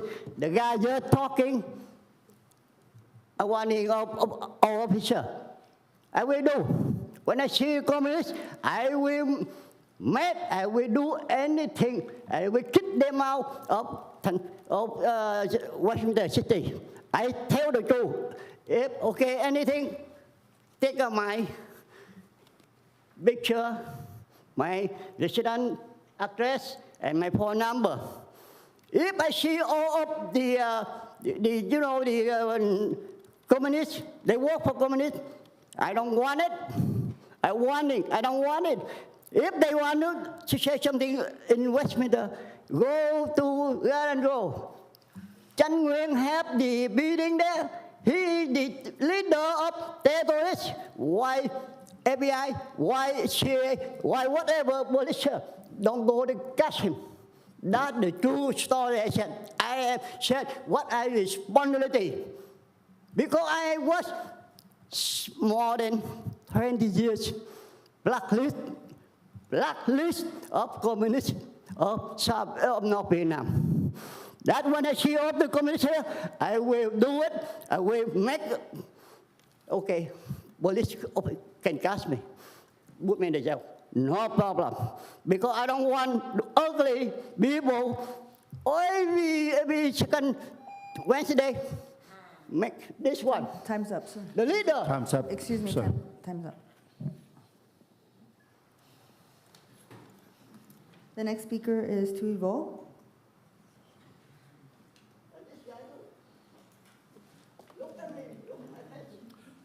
Sir, please. Why does she need a translator? Good evening. My English is sucks, so I'm gonna have a translator. Thứ nhất, hôm nay tôi thấy là ông Charlie chỉ đưa ra những cái điều là bà Kimberly Hồ cost so much money làm cái tượng đài quản trị.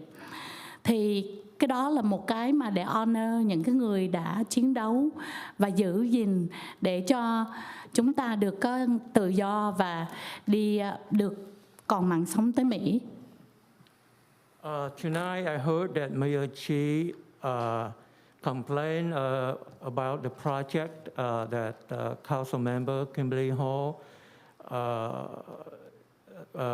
regarding the Quan Chi Monument. It cost the city so much money, but you have to realize that the purpose is to honor that who has sacrificed for freedom and to commemorate those who has lost their lives at sea escaping from Vietnam. Còn ông á, là ông lạm dụng quyền hành để mà lấy tiền thuế của dân. Ví dụ, tôi sẽ pull ra từ public. Ông làm trong sở rác. Một tháng á, chỉ có cần hai lần để meeting. Băng đảng của ông 6 người.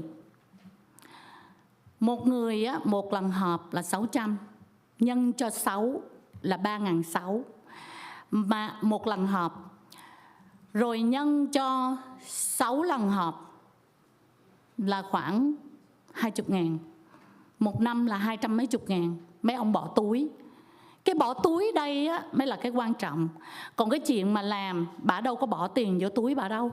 Còn mấy ông á, chính ông là thị trưởng mà còn làm sở rác. Ông Tạ Đức Trí cũng vậy. Làm sở rác để bỏ tiền vô túi. I know that you guys taken advantage of your public roles to profit yourself, profiteering from your position as elected officials, not just yourself, but the whole gang. 6 of you guys holding multiple positions.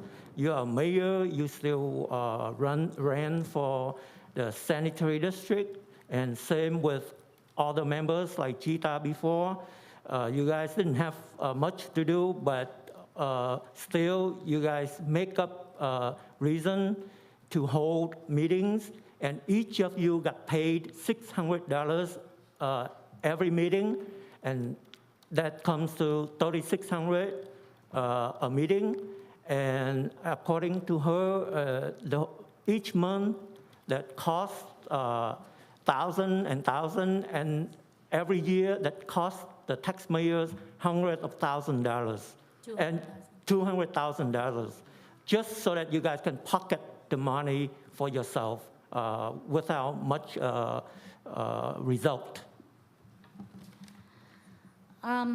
Lần trước tôi có đem ra cái đề nghị là officially là city attorney, city manager phải nhìn vô cái sự việc mà possess súng.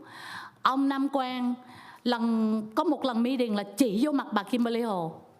Đó là một cái sự nóng giận mà ông không control được. Thì nếu mà ông là cái người có súng thì rất là nguy hại. Một ngày nào đó ông nổi giận lên, ông bắn đùng đùng ở trong này. Thì sao quý vị có ngăn cản, cảnh sát có ngăn cản được cái tragedy đó hay không? And I have warned you guys before, Nam Quan is a violent person. A court document showed that he threatened his wife, his girlfriend, the mother of his 2 children with using gun to threaten her life. And he has anger problem.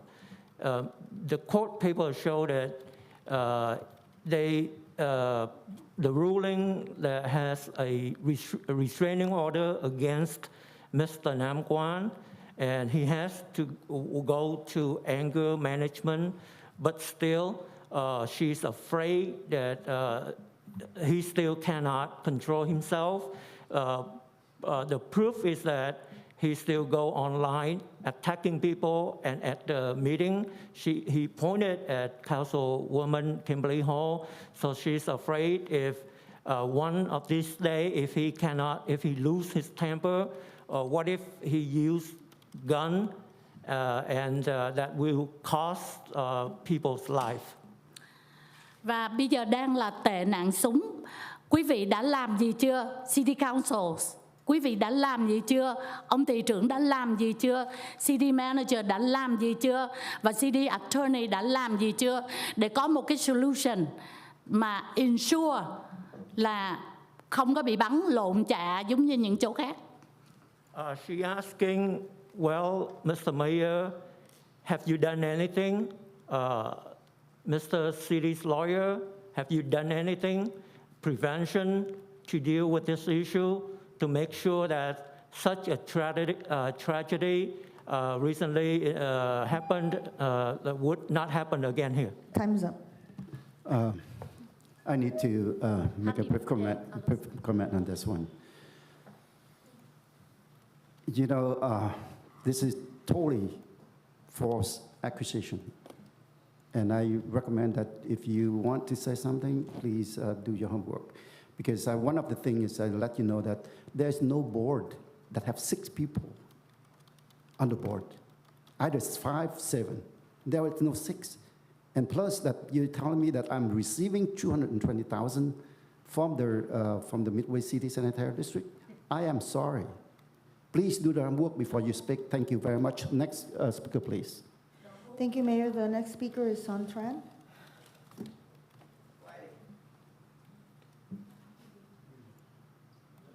Son Tran.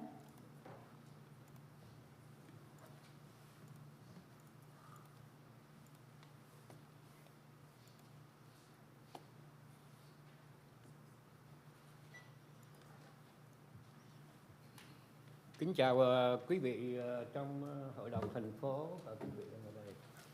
Good evening to council members and everyone here tonight. Hôm nay cũng là ngày lễ 8 tây tháng 3 của quý vị phụ nữ. Xin chúc cho quý vị phụ nữ được nhiều may mắn, ủng hộ cho lá cờ Việt. Today is International Women's Day, and he wished every woman here luck, and let's honor the American flag. Cách đây 2 tuần, tôi có tới đây để nói chuyện về những cái mà sai lệch của những người đó làm của YouTube. 2 weeks ago, I was here to share my opinions regarding the wrongdoings from the YouTubers. Tôi tới đây không phải làm phiền cho Hội đồng thành phố Westminster. I don't want to cause any trouble to the council. Tôi chỉ muốn nêu lên những sự kiện mà rất nguy hiểm cho YouTuber Nam Quang và cái anh gì vừa rồi anh bỏ đi đó. Anh sợ tôi anh bỏ đi đó.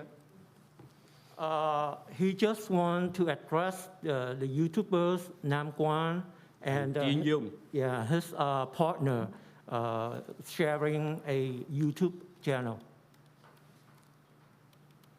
2 tuần vừa rồi tôi đề nghị anh Nam Quang và anh Nguyễn Mạnh Chí giúp đỡ cho tôi, hãy xóa cái clip này đi. 2 weeks ago, I requested that Mr. Nam Quan Nguyen remove one of his clips that he showed here. Một người chiến binh quân lực Hoa Kỳ trở về phục vụ mấy năm ở ngoài Iraq, Iran và Iraq rồi khi trở về á, người ta phục vụ cho gia đình. An honorable veteran who served two tours in Afghanistan and Iraq, who returned home, who raised his family, take care of his family. Anh dùng những cái chiến thuật này á, tôi hỏi anh á, anh có tôn trọng cái lá cờ Mỹ ở đây không? You use this dirty tactics. Well, let me explain. He photoshopped a communist flag and a communist uniform onto this very veteran of a Vietnamese American soldier who opposed them.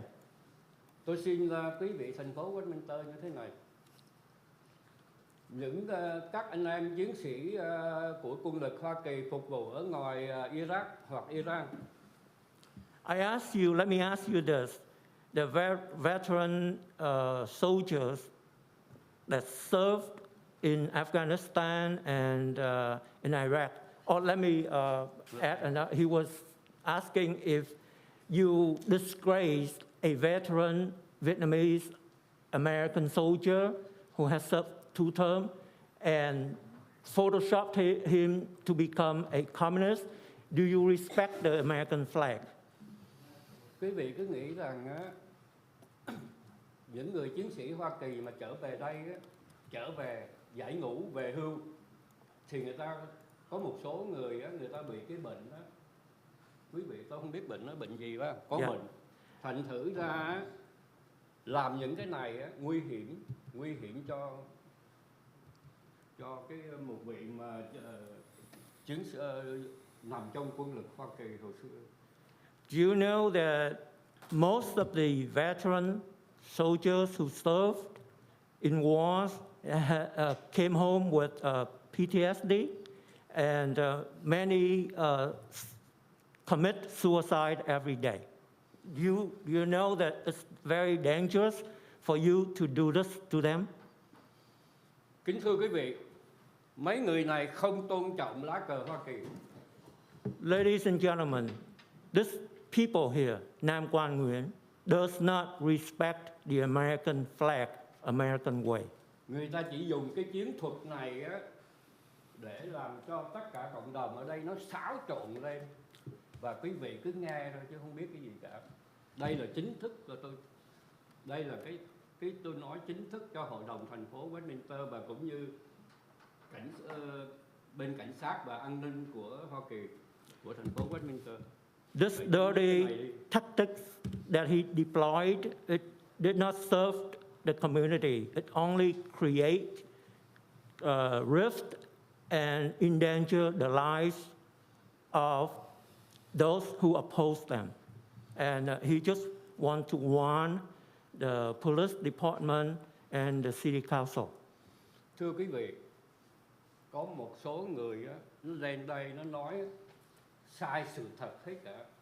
Đây là bằng chứng sự thật tôi giao cho quý vị. Most of the people that came up here to speak mostly lied, Time's and up. this is the proof. Okay, xin cảm Time's ơn up. Hội đồng thành phố Westminster. Chúc cho quý vị. Mayor, there's no, excuse me, time's up. Thank you. Please. Mayor, that concludes the speaker cards and oral communications. Thank you very much. Thank you all for coming out and giving your input. So at this point here, I don't know if any council have any comments that you want to make before we move on to consent calendar. Hearing none, so I'm going to move over to consent calendar. All matters listed under the consent calendar are considered routine and may be approved by a single motion followed by a roll call vote.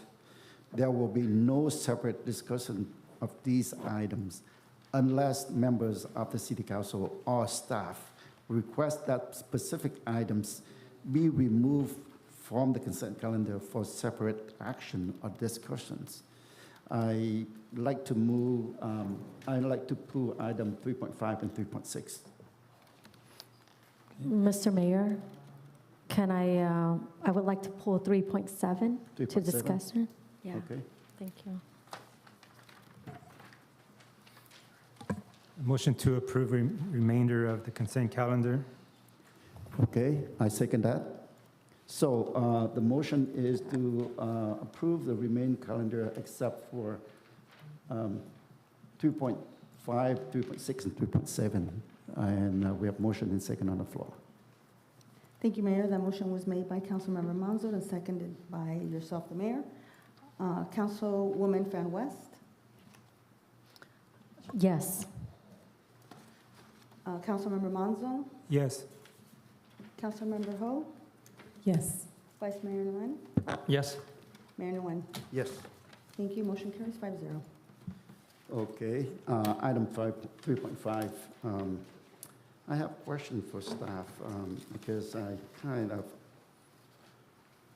don't understand the amount of, that you said $144,237 for the ballot measure C, and you said staff time was not factored into the cost. Because I understand that's difficult in qualifying the amount of time that you spent. By this, can you give us a ballpark of, how much time that you think it is, and whether there is a best guesstimate of the amount of the dollars? Best guesstimate. I'm not saying that, you have to be exact. I mean, all things considered, there was a lot of staff time on this, so you would account for the city clerk, both members of city clerk staff, myself. I mean, those are primarily the staff members that worked on this. I mean, preparing staff reports could be upwards of hours per staff report. It's just really hard to quantify when we're, like, especially city clerk and I, when we're running, salary and around the clock. But certainly, at our, even if you said an estimate of maybe, let's say, I think for the clerk, at least 8 hours per week on working on this during peak time, and yeah, it's difficult. It's difficult to say. I mean, at $60-some an hour versus $100-some per hour, and significant amount of money. We just can't really quantify it because we don't track. We don't track because it's just a lot of work, like, over time. So when you have preparation, for example, for getting it onto the ballot, then we spend a lot of time back and forth emailing. We spend a lot of time, contacting the Registrar of Voters office. So. Yeah, I thank you very much for that. I think that you answered the question. The significant amount of dollars. I just want to be transparent to the people that 144,237 is not the total amount. Okay, so this item was requested by Vice Mayor Nam Quang Nguyen and Councilmember Amy Fan West. So I would like to invite both of them to go ahead and comment if you have any. If not, you don't have to. You can go in that. Vice Mayor Nguyen. Yes, thank you, Mr. Mayor. Ladies and gentlemen, and my colleagues here. When I run for City Council, I promised that everything that happened in the city will be transparent. So I pledged to cut costs for the city, save city money, and everything that is was spent unreasonably will be reported, and the people will know about it. So this is the reason that I brought this one up for discussion. Item 3.5, which is the money that we spend for Measure C, which is I consider it very unreasonable. So to summarize it, just put in very brief that Measure C was created by the majority of the council at that time, which is include Councilman Menzo, and the former Councilman Taido and my colleagues here, Council Member Kimberly Ho. To me, and I think the total reason that we have Measure C is to take away the people's right to vote for a mayor. So just think about that. You don't have the right to vote for president, but the House of Representatives going to vote for president. How do you feel that way? Okay, so at that time, I just got a surprise that, some of you here, you cry so loud for just like being taken away 2 minutes of talking times. But for this, a big thing, like this, they take away your right to vote for mayor, and you don't say anything. To me, that's a double standard. Just go back to your house and then, look at yourself in the mirror. So, and the whole process costs like more than, okay, now I have a figure here.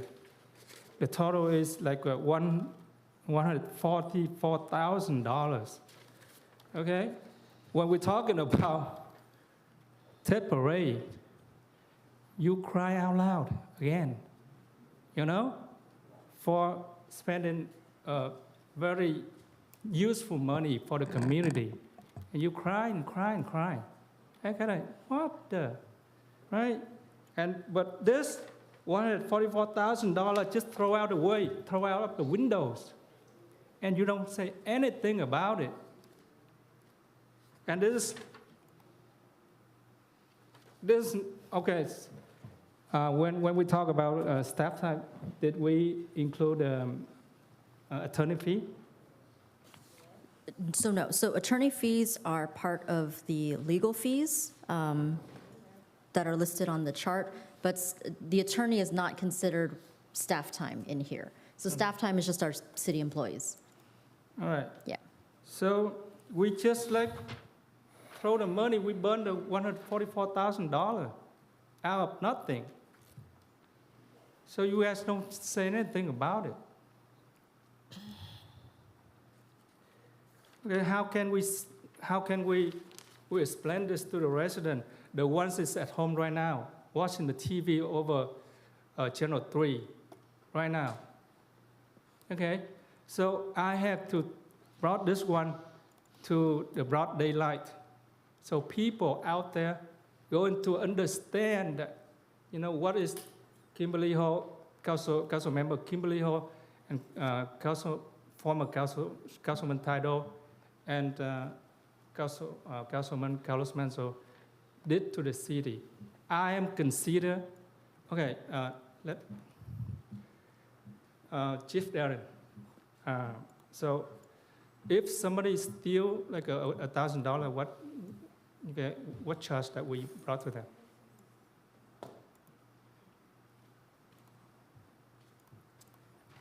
Good evening, Council, Mayor. To answer that question, it depends, but a general question would be, it would be grand theft. Okay, so is it, we're going to take them to jail? That also depends. Yeah, how about like $5,000, $10,000? It matters when it occurred and what the proof is. Sometimes we go by way of complaint. In situations where we have one party saying one thing and another party saying another, we would go by way of complaint and let the district attorney's office determine if they will file charges or not, versus us making an arrest ahead of that. All right, thank you, Chief. Thank you. That's it. All right, so I am considering this is a stealing, stealing money from taxpayers. $100,044. And nobody talk about this. Okay? They design Measure C to steal your right of voting for mayor. And they steal the money from you. And there's nothing being done about it. Okay? If I have a power, I'm going to censor this. Mr. Mayor? Wait a Ms. minute. Feinstein. Are you done? No, not yet. Vice Mayor? Not yet. Would you please hold on? Okay. And, Can you also wrap it up if you can? yeah.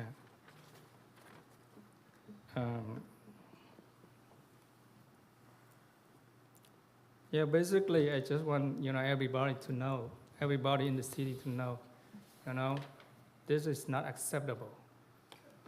This is not acceptable. Okay, I yield it. You back. Thank you. Thank you. Councilmember West? Thank you, Mr. Mayor.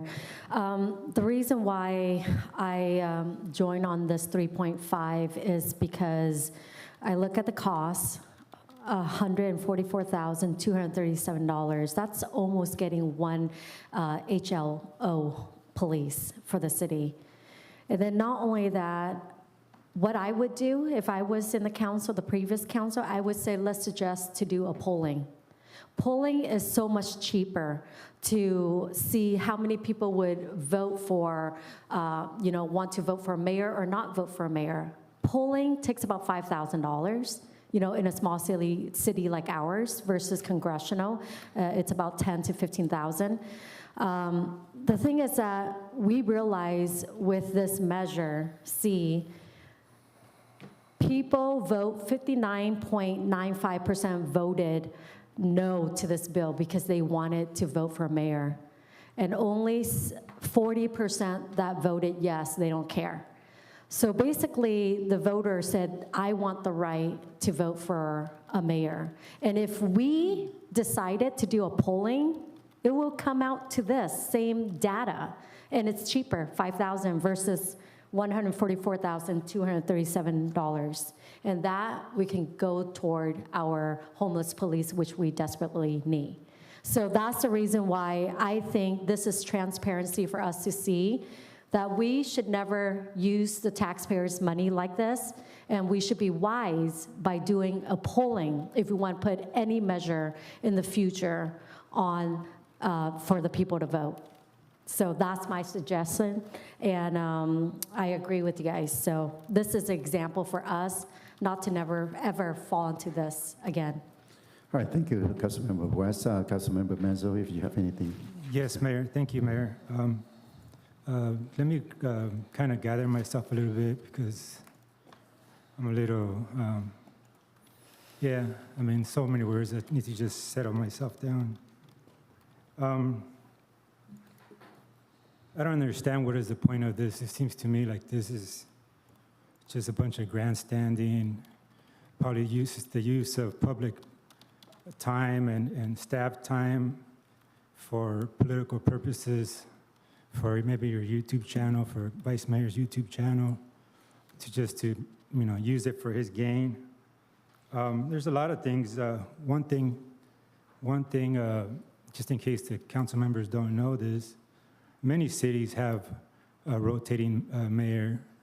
In this city, a lot of the community was expressing over the years that sentiment of why don't we have a rotating mayor? And in this country, we have a thing called democracy, and people died protecting that democracy and trying to spread democracy around the world. So for us not to honor the rights of Americans to vote for something that they wish that's a total disgrace and disrespectful of all the men and women who've died protecting that right for us to vote. So, and then that's what it's about. If the people spoke, that is their right. It failed, the people spoke, and then we must honor that. That is democracy in this country, and apparently a lot of folks on this council don't seem to want democracy. Second, if you want to talk about if we're going to use this platform to talk about past decisions that worked or didn't work, I mean, you're complaining about $144,000, and past council chose, for political purposes, because of their political aspirations, to not vote, to give the people a right to choose, a right to vote if we should extend the 1% sales tax that would have kept our city from losing our police department. Currently, Vice Mayor, our city is losing $4 million, and you're complaining about $144,000 because our past council chose their political aspirations before our citizens, before our police department, before our staff, before our planning, before our public works department. So currently, today, we are not collecting that 1%, and we are losing approximately $4 million for political circus, political gain. So you want to talk about wasteful money? What about $4 million? I think it's a little bit more than $144,000. Where did you get that $4 million from? Can you elaborate? Councilmember West, please refrain your. Because you can't just throw a number out. No, just go ahead and let him finish. It's common knowledge, Councilmember West.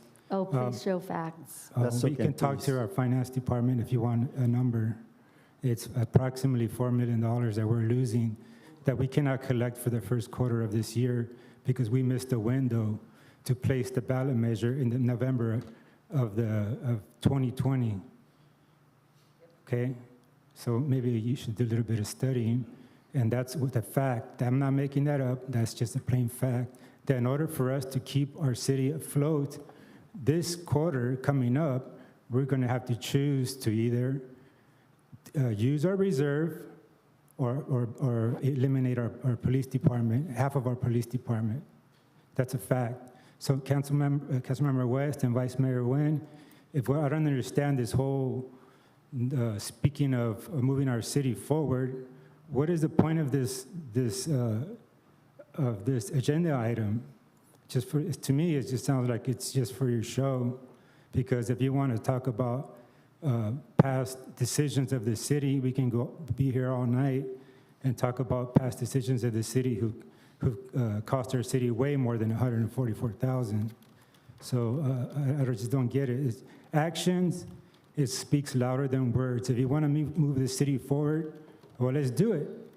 Councilmember West, you actually have a good item, and I agree with you on your item that you placed for the bicycle. That's actually a good example of moving our city forward. I don't understand why you would sign on to something so ridiculous like this. Thank you. Thank you. Mr. Mayor, can I say something? No. We have Councilmember Ho, and then I will come back to you. Thank you. Yes, I'm not going to repeat some of the things that Councilmember Manzo already spoke about. But you know what comes to mind, and I apologize, it's just that I don't want to sound demeaning, but I think what comes to mind when I hear Vice Mayor Nguyen and Councilmember Amy West spoke, I just think that you lack experience, you're amateur, you're not savvy, you're not worldly, and when you look at a number, you know, when you see a number, 144,000, you think that's so big, but you know, most experienced people would ask you, what do you compare that to? So if you compare that to how many apple pies you can buy or how many shoes you can purchase or whatever, then I get it, you know? But, so I just want to say that, you know, it is, just repeating one thing, is that it is democracy, if you haven't heard of it, versus totalitarian. Totalitarian is a system of government that is centralized and dictatorial and requires complete subservience. A totalitarian regime, we are not. So in democracy, the people want to vote. They want this, and actually this came back on as a request the second time And it was the second time, I don't think it was during the days of Councilmember Manzo. It was probably even before that. So it came back the second time at the request of our constituents, and that was the reason why I gave the deciding vote. Is that correct? Yes, and so Ms. Terry Raines there, who's probably, I could say, she's the historian because she's been here almost every single meeting. And, I do believe that if you're going to bring this matter back to discuss, then you want to, understand a bit of history, and you have to understand, put things in perspective. People want to, they want to change. Why? Because for a long time, I would say, when I say 25 years, most people disagree with me. They say more like 30 or 40 years. Our city has not moved forward. I'm sure most of you who live here and have lived here for a long time, you agree with me that we, as a matter of fact, have been moving backwards. And so for the sake of the health of our city, for the sake of moving our city forward, the people wanted to go with the rotating mayorship. And that was the reason why. And, when I hear it the second time, and after all those things that happened about being in cahoots, the mayor and the former mayor being in cahoots to sell our city land, our city civic center, 4.5 acres, and wanted to appoint or kind of like coercing the mayor, CM, the former CM, to appoint one of his friends to be the CM. I don't want to rehash all that, but I just want to let you know that there's a deep history that you need to learn and you need to understand if you really want to bring it up and you want to talk about it. But if you look at 144,000 and that's all you say, like I said, that to me is an amateurish way of looking at things, lack of experience. And, for the sake, and I hear you, I heard you from day one when you said, let's just move the city forward, let's just clean house, Miss Amy West, Councilwoman Amy West. But I see you bring back two agenda, the very one that I'm sure you're going to spend a lot of our time on, and you are going to talk about so much in detail that I wonder why you didn't ask before. Why did you ask all that information? Bring it forth, ask before you cancel the QT monument, for instance. So I'm asking you, why are you bringing this back? You are using our city, okay, and to pay for the research for your next YouTube segment. And I don't appreciate that. And that is a waste of our time. That is a waste of our money.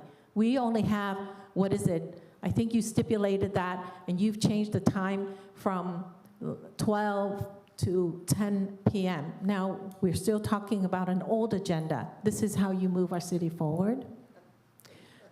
So, like I said, you have to respect the people. So I want to move on and ask our CM, Christine Corden, what would it cost if the people want to what would the cost be?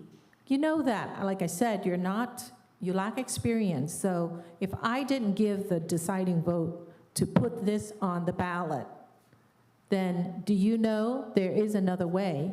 And that's when the people, they petition to have this put on the ballot. Could you tell me how much that would cost?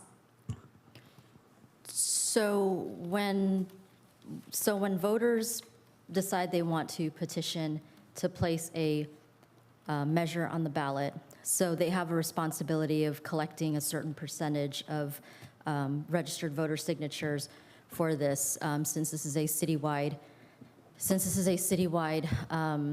ballot initiative. It doesn't just affect one particular district or anything of that sort. It would be 10% of the registered voters. And so what would happen is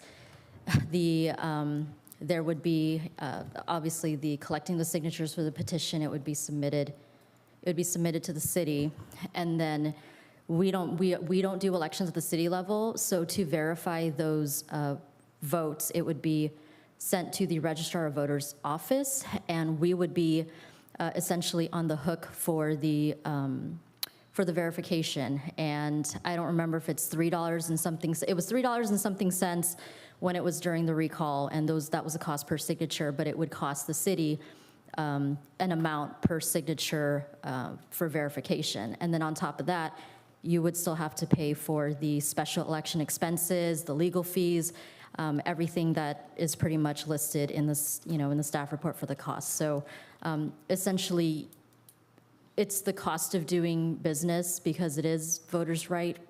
We would still be on the hook for those expenses. Thank you. So I hope you take copious notes because you are new and you really need to understand this is how, democracy works. And please understand that. Next time you decide that you just want it your way, you have to consider other people. You have to understand democracy. And this is democracy, and this is the cost of doing business in order to make sure the people have their rights. And we don't take away their rights. Thank you. Thank you, Councilmember. Mr. Mayor? Hold on, let me, I know that I let you guys have plenty of time to discuss about this, and I will, as I promised to Councilmember West, I will check on another, and then I will call for, if there's more of discussion, I will call for, what is it?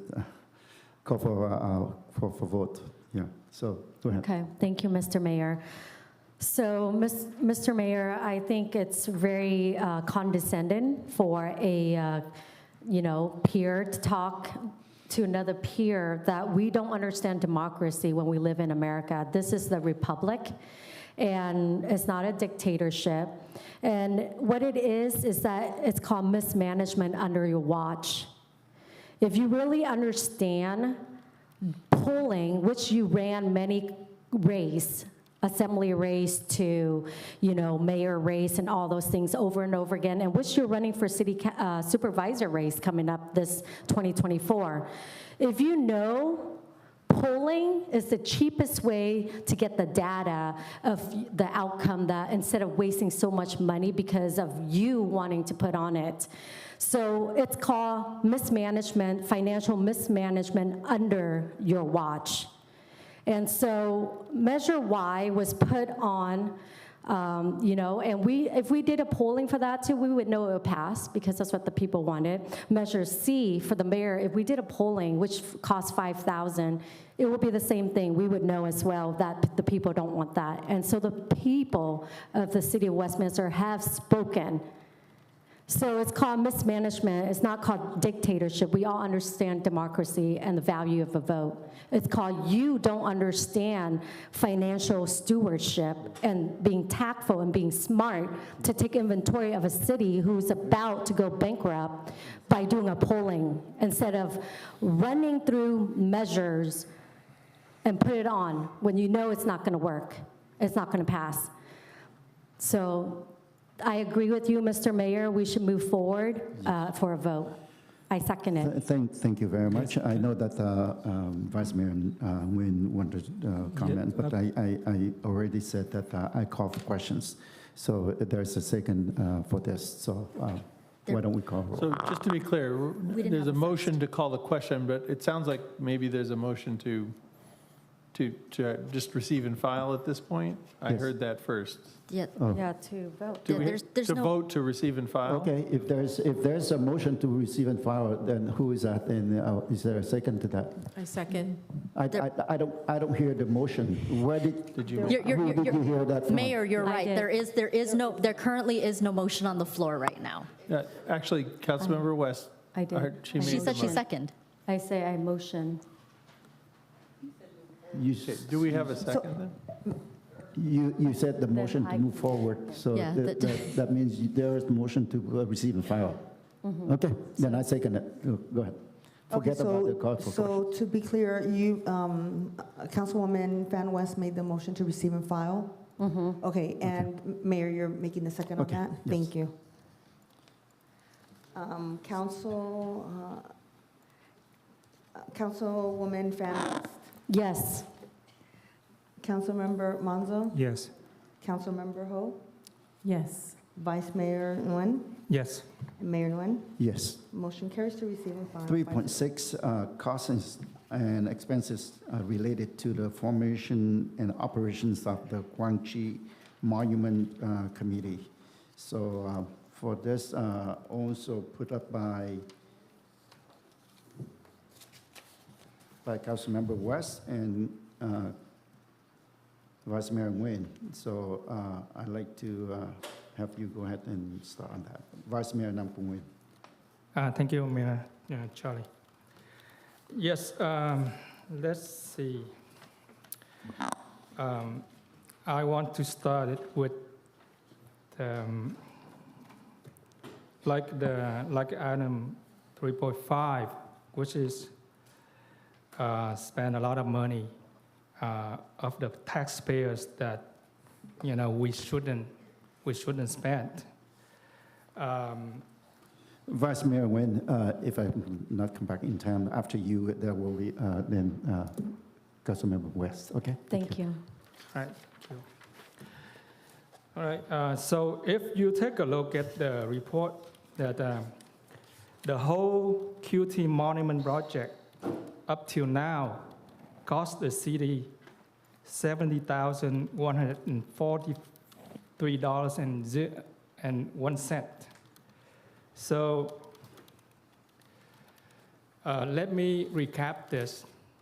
We have one QT Monument Foundation that designed the monuments without cost the city $1. And the past council, which is comprised of Councilman Carlos Manzo, Councilman Taido, and Councilwoman Kimberly Ho. They just pulled the permit at the very, very last minute. And that monument just went up to San Jose. All right, and it, if that's just stop from there, it wouldn't come to this. The majority council, which is Mrs. Kimberly Ho, council member Carlos Manzo and former Councilman Tado, they create the same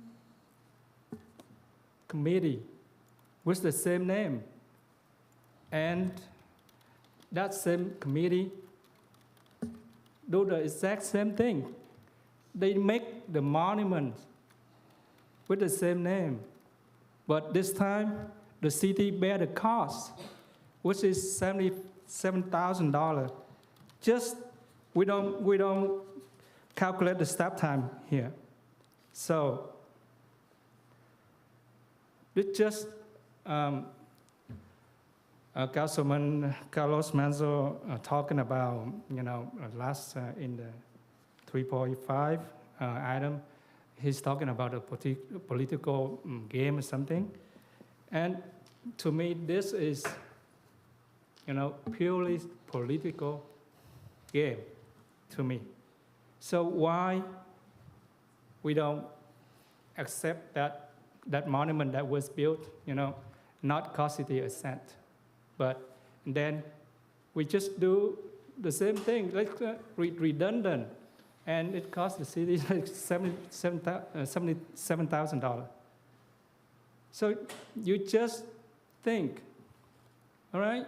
So you are like a grower, you just think, what is the difference from here?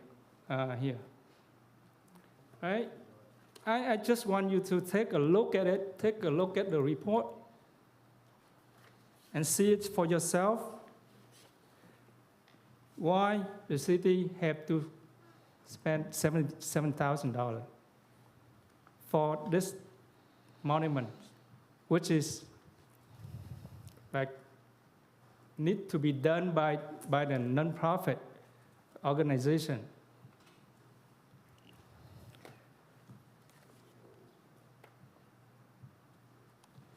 So if I didn't put an end to it, this is going to bleed the city to death. We're going to have an endless meeting without going anywhere else. Even you guys, you know, the majority voted for it, and then you don't come to the conclusion to put an end to it, to choose a location to it. And you keep on dragging it forever. So if Councilwoman Van West and I and Mayor Charlie didn't put an end to this, the city will bear the cost. And actually, I think there's a litigation, there's a threat with litigation that against the city for this also. You're talking about experience and image. I think, you know, that whatever, okay? So I think you have a bad experience, not a good one. So it's lucky that the people of Westminster didn't, you know, elect you for mayor. You're talking about you have a vision, right? Vision. Whatever. Vision. Mr. Vice Mayor, may I? Okay, may I speak? Okay. So the reason why we brought this up is I think it's important for us to know the mistake we did in the past and to learn from it and to grow. It's the same thing with Measure C. The thing is that with two of this proposal, if you think about it, it adds up to $221, $380. The $221,380, which could be for two of our homeless police, almost. So the thing is that with this, I mean, where's the monument? Do we even come out with a monument over almost $80,000? No. And the thing is that it wastes the staff time and resources. That's why I propose on day one cleaning house, doing inventory, is basically to have two council members to come and talk and dialogue to see before they put things on the agenda, is to save time and resources. And I am so happy. I want to brag on Jessica. You know, she took the time to come to me and share her concerns, as I mentioned to you guys before, that my office hours open for you to come with your idea, solution, concerns, so we can work together. And I think it's so important. I want to applaud her for that. So I challenge you guys, those who are out there who has concern and solution, they want to talk, my office hours open. And please make an appointment with me, and I would love to chat with you about any concerns in the city, from homelessness to businesses to, you know, quality of life, job in the city, businesses. So let me know, and I just want to bring this up, and I think this is an example for us to learn that in the future we'll be wise, good steward of the finances in the city of Westminster, because it is our taxpayers' dollar, and we have to be respectful of that in everything we do and be smart about it and be wise. Thank you. Thank you, Councilmember Menzo. Yeah, thank you, Mayor. Again, we have quite a loaded agenda today. Yeah. Some pretty important stuff that we need to get to. We got some housing. We got some our jail services. We got some pretty important stuff that we need to get through. And it's almost 8:30, and 10 o'clock is approaching pretty quick. As far as responsible, I mean, I don't know how responsible these two agenda items are to just waste our staff's time and putting these agendas together, for one. And two, I mean, this is just political grandstanding. If you want to have a conversation of past bad decisions, we can be here all night, Councilmember West and Vice Mayor Nguyen. This is not very respectful of our staff, for one. We are every single department in our city is understaffed, and we have our staff has a lot of work to do. We have the daily duties of each staff member. We also have our strategic plan that we need to work on, and we have so many moving parts, and running around having our staff run around and put together these very unproductive agenda items, to me, that's very inconsiderate of staff time and irresponsible of the money that's being spent on that.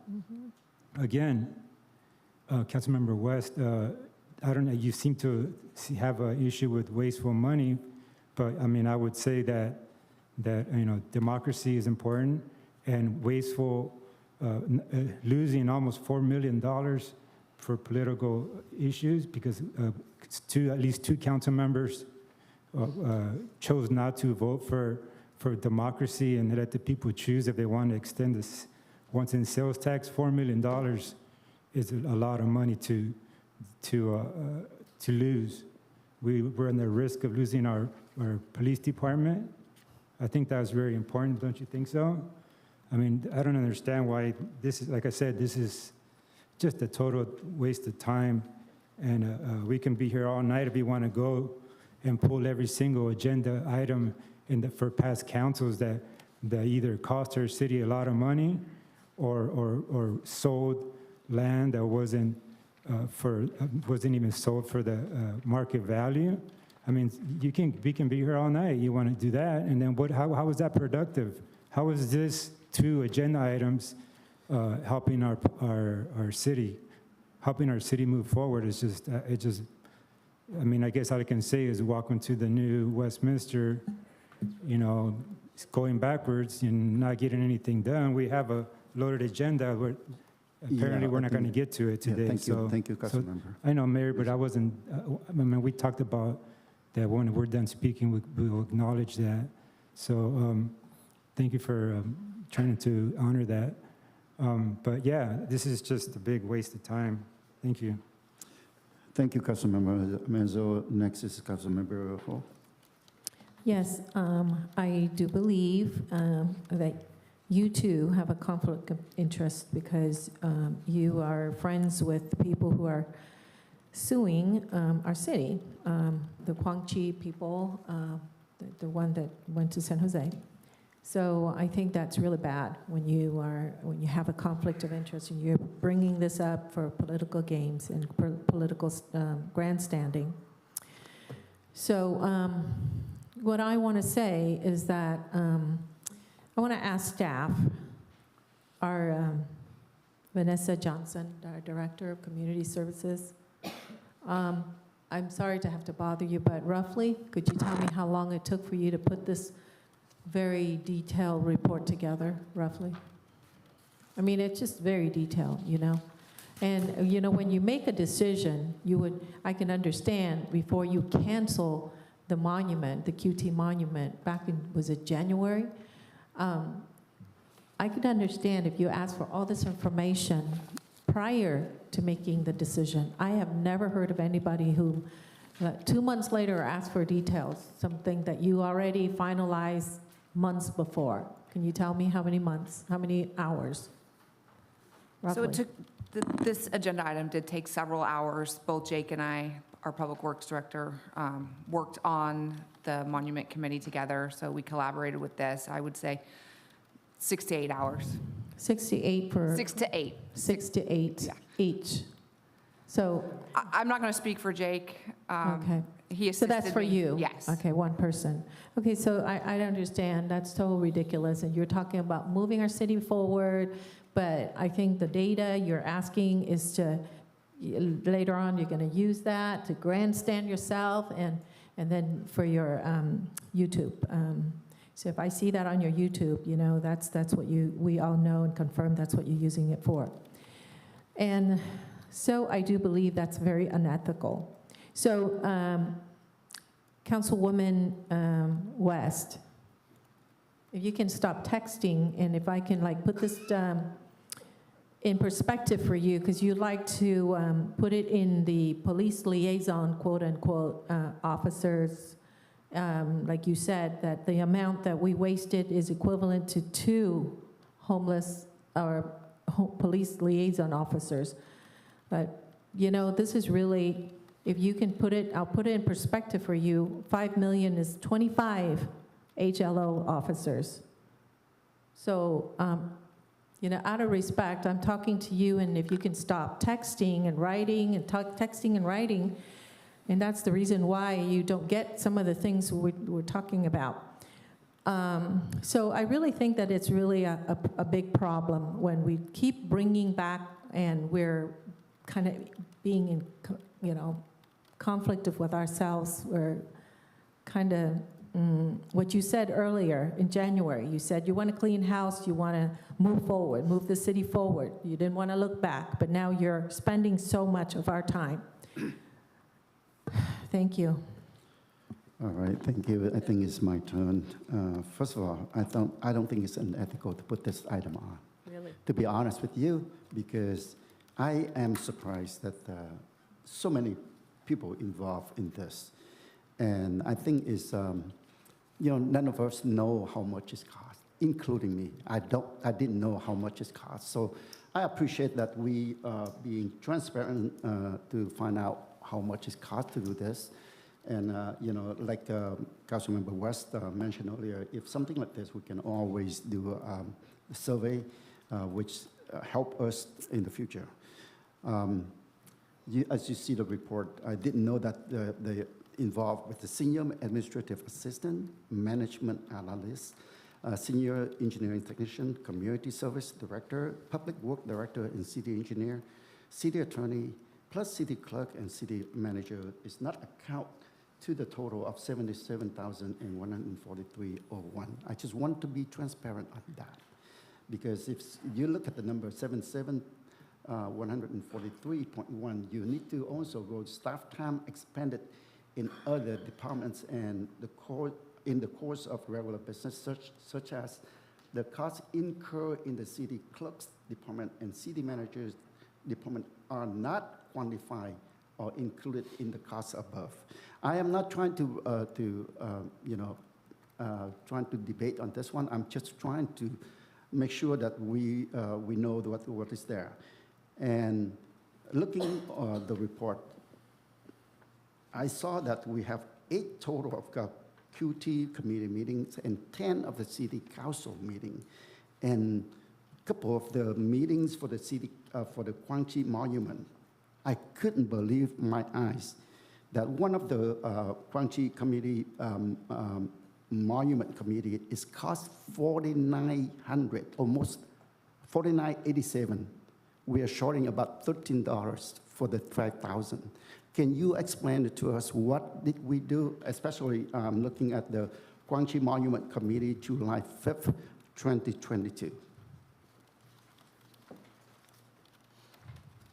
Can you quantify somehow why we spent $5,000 for that meeting? Sure, that meeting was January 5th or July 5th?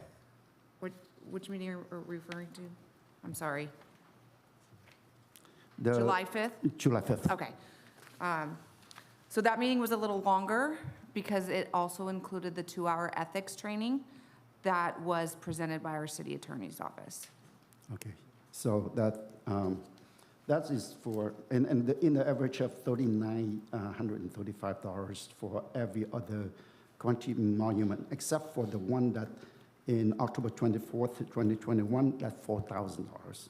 So anyway, I don't want to go deep into that, but I don't see that you included, what about the cost at the meeting of the new council that we have to decide that, whether we continue with this. I don't think it's included in here, right?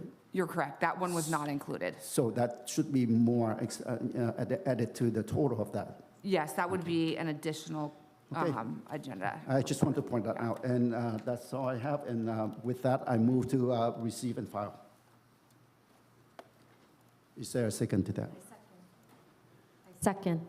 Okay, we have motion and second on the floor. Thank you, Mayor. That motion was made by yourself and seconded by Councilwoman Fan West to receive and file this report.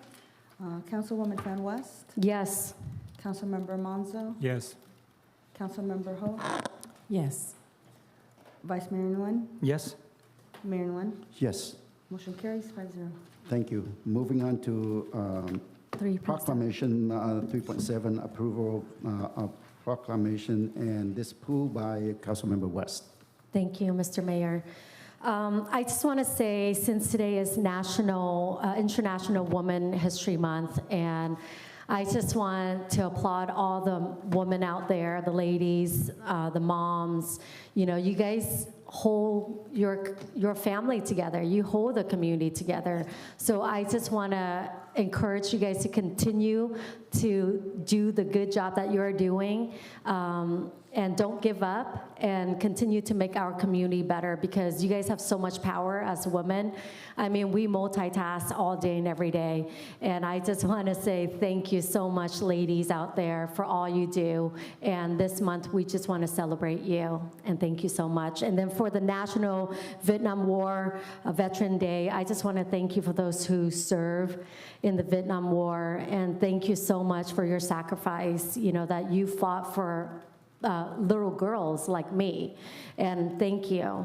And I know that when you guys got home, you guys were not appreciated by the community in America here, because it was political. And it's so sad when it's something that you guys did. You guys sacrificed your life and your time and your friends who didn't come back home. And so I just want to say thank you for those who serve this country, because of brave men and women and courageous men and women like you guys. Thank you for your service to this great country, and I ask that you continue to give that courage to the next generation. Like Councilmember Menzo mentioned earlier, that we have still have a lot of items that we need to go through. So with that, I move to approve item 3.7. I second it. Okay, motion and second on the floor. Thank you, Mayor, and that motion was made by yourself, seconded by Councilwoman Fan West, to receive and file this report. Councilwoman Fan West? Yes. Councilmember Monzo? Yes. Councilmember Ho? Yes. Vice Mayor Nguyen? Yes. And Mayor Nguyen. Yes, thank you. Thank you. Motion carries Staff, 5-0. Christine Yes. Carden, City Manager. I heard that the public hearings, item Yes. 4.1, are we delaying? So, yes, so item 4.1 for the public hearing, staff is actually requesting it that we continue it to the next meeting, which would be March 22nd at 7 p.m. So we just need a motion and a A second. motion to. I second it. Motion. Okay, motion to delay to move public hearings 4.1 until the next meeting. Okay, just to be clear, yeah, to continue the public Continue hearing. to March 22nd. Okay, thank you. Thank you. So that motion was made by Councilmember Monzo, seconded by Councilwoman Fan West, to continue the public hearing related to substantial amendment to fiscal year 2021-2022 annual action plan to integrate the Home Investment Partnerships Program American Rescue Plan, the Home ARP allocation plan funds. Councilwoman Fan West? Yes. Councilmember Monzo? Yes. Councilmember Ho? Yes. Vice Mayor Nguyen? Yes. Mayor Nguyen? Yes, Motion carries to continue this to the next meeting on the 22nd at 7. let me, before moving on, let me still say that my desire is to end the meeting at 10 o'clock. First of all, I know that it's Council Member Menzo birthday. Happy birthday to Council Menzo. You know, he has to go back with his family to celebrate his birthday. Secondly, I don't want, from now on, I would like to end the meeting, at 10, the most is 11, so that our staff can go back and be prepared for tomorrow. Because I don't want them to stay until 12 or 1 o'clock, and then tomorrow they have to come in to work early in the morning. And I'm sure that this will not be efficient. So with that, I would desire, if you comment, I would think that, would you please shorten your points so that we can move on.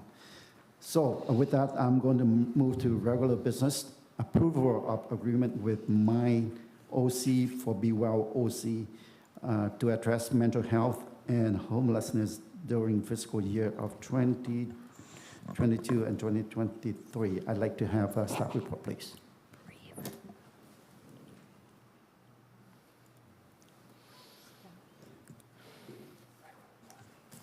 So we'll try to keep this brief as Brief, that's okay. as Chief Lanier comes up, but very brief. Good evening, Mayor, Vice Mayor, Council. Just want to make sure I heard right. That's 5.1? Okay.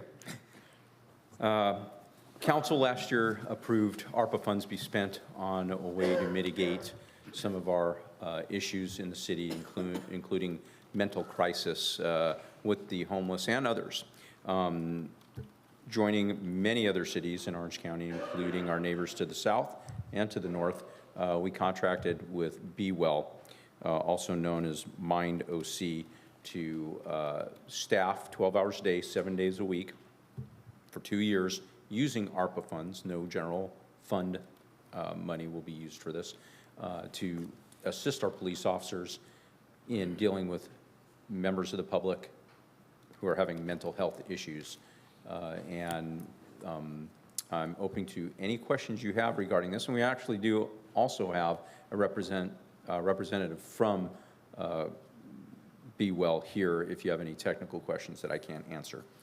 I move to approve if there is no question. I on that. second it. Yeah, I just have a quick question, Mayor. Okay, please. Chief, I know that from the services on the description, so they would be able to assist also our police department and possibly some domestic issues, domestic calls, if the officers see the need for that service? Possibly. If one of those persons involved in the domestic dispute is having a mental crisis, Yeah. they would be able to assist. But so that would fit into the mental health crisis. They also could assist in drug and alcohol use issues, proactive outreach to the homeless, non-domestic violence, family disputes, welfare checks, and of course, death notifications. And we go on many, many of these every year. Well over 5,000 calls a year our police officers respond to that are in the group I just told you. All right, thank you, I appreciate it. Dear Chief. Yes, please. I'm Go ahead. sorry. Just really quickly, I just want to ask you about the one-time startup cost. What does that involve? So one-time startup cost is we're bringing them on board. So they need to outfit their personnel, they need a vehicle, they need equipment, et cetera. If you need more than that, I'm actually going to ask the rep from Be Well. No, I mean, to for come up. $35,000, that's going to outfit them a car, and all that?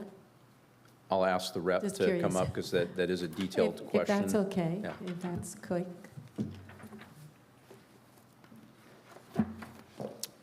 Ha-ha. Thank you for being here. Mayor, Vice Mayor, Council, Councilmember Ho, we're fortunate to have some strong community support for this service.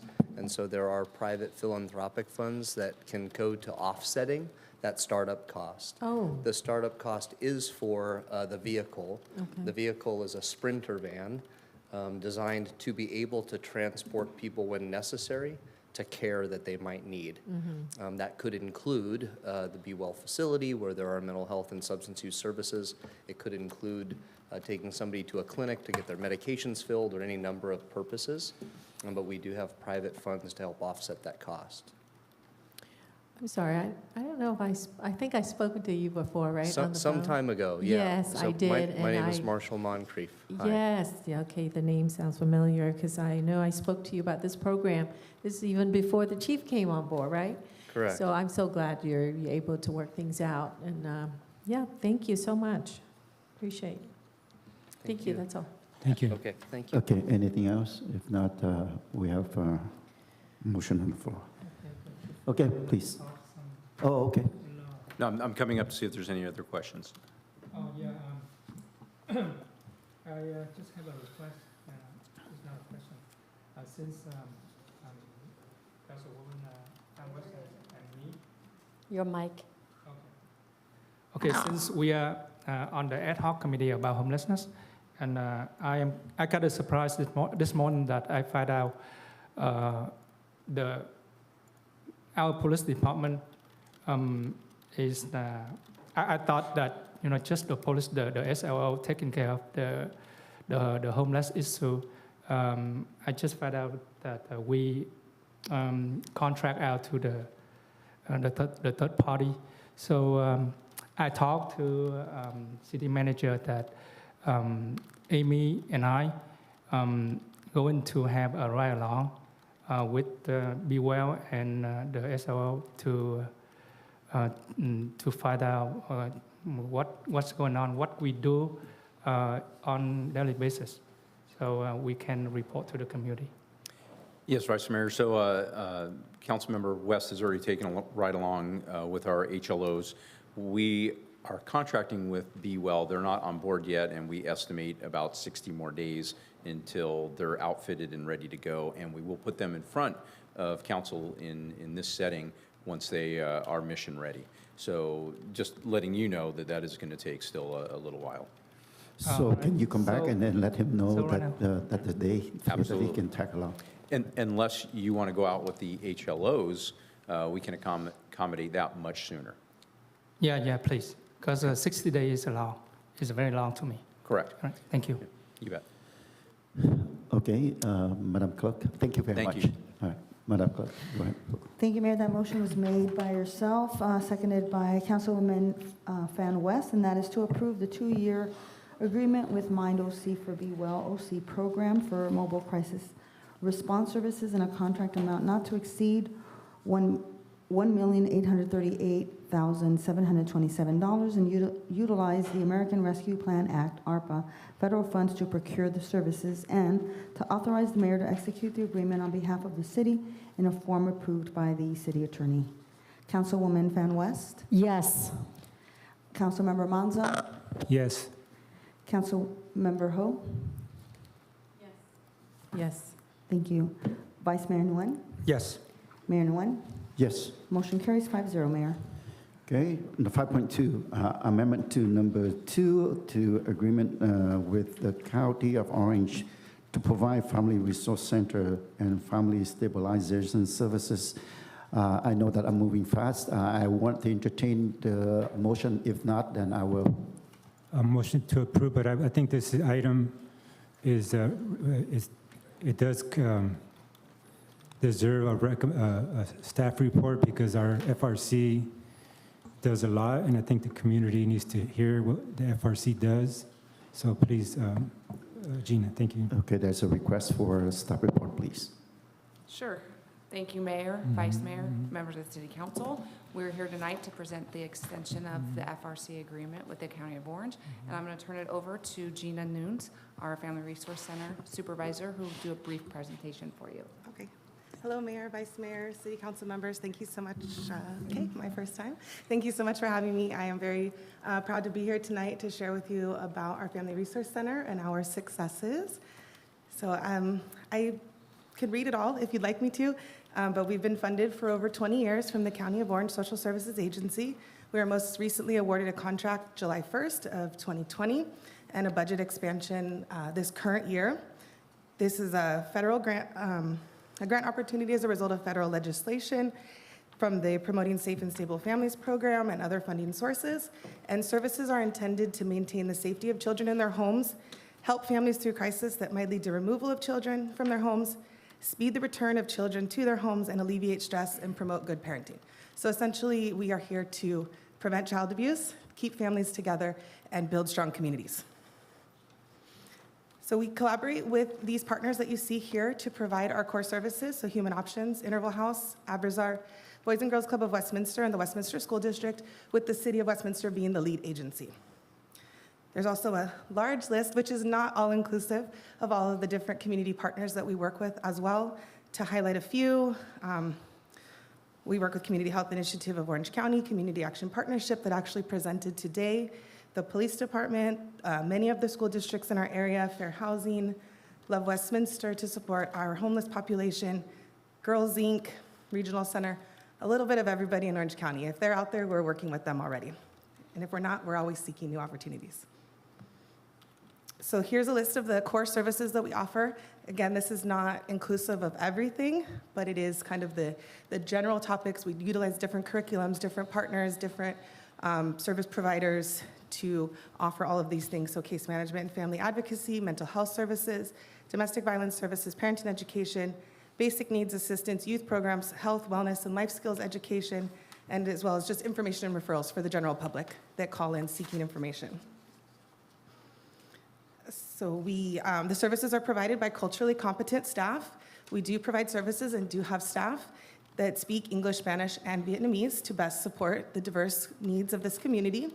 And we are very proud to be the only FACT-funded family resource center providing services and having staff that speak Vietnamese on site at all times.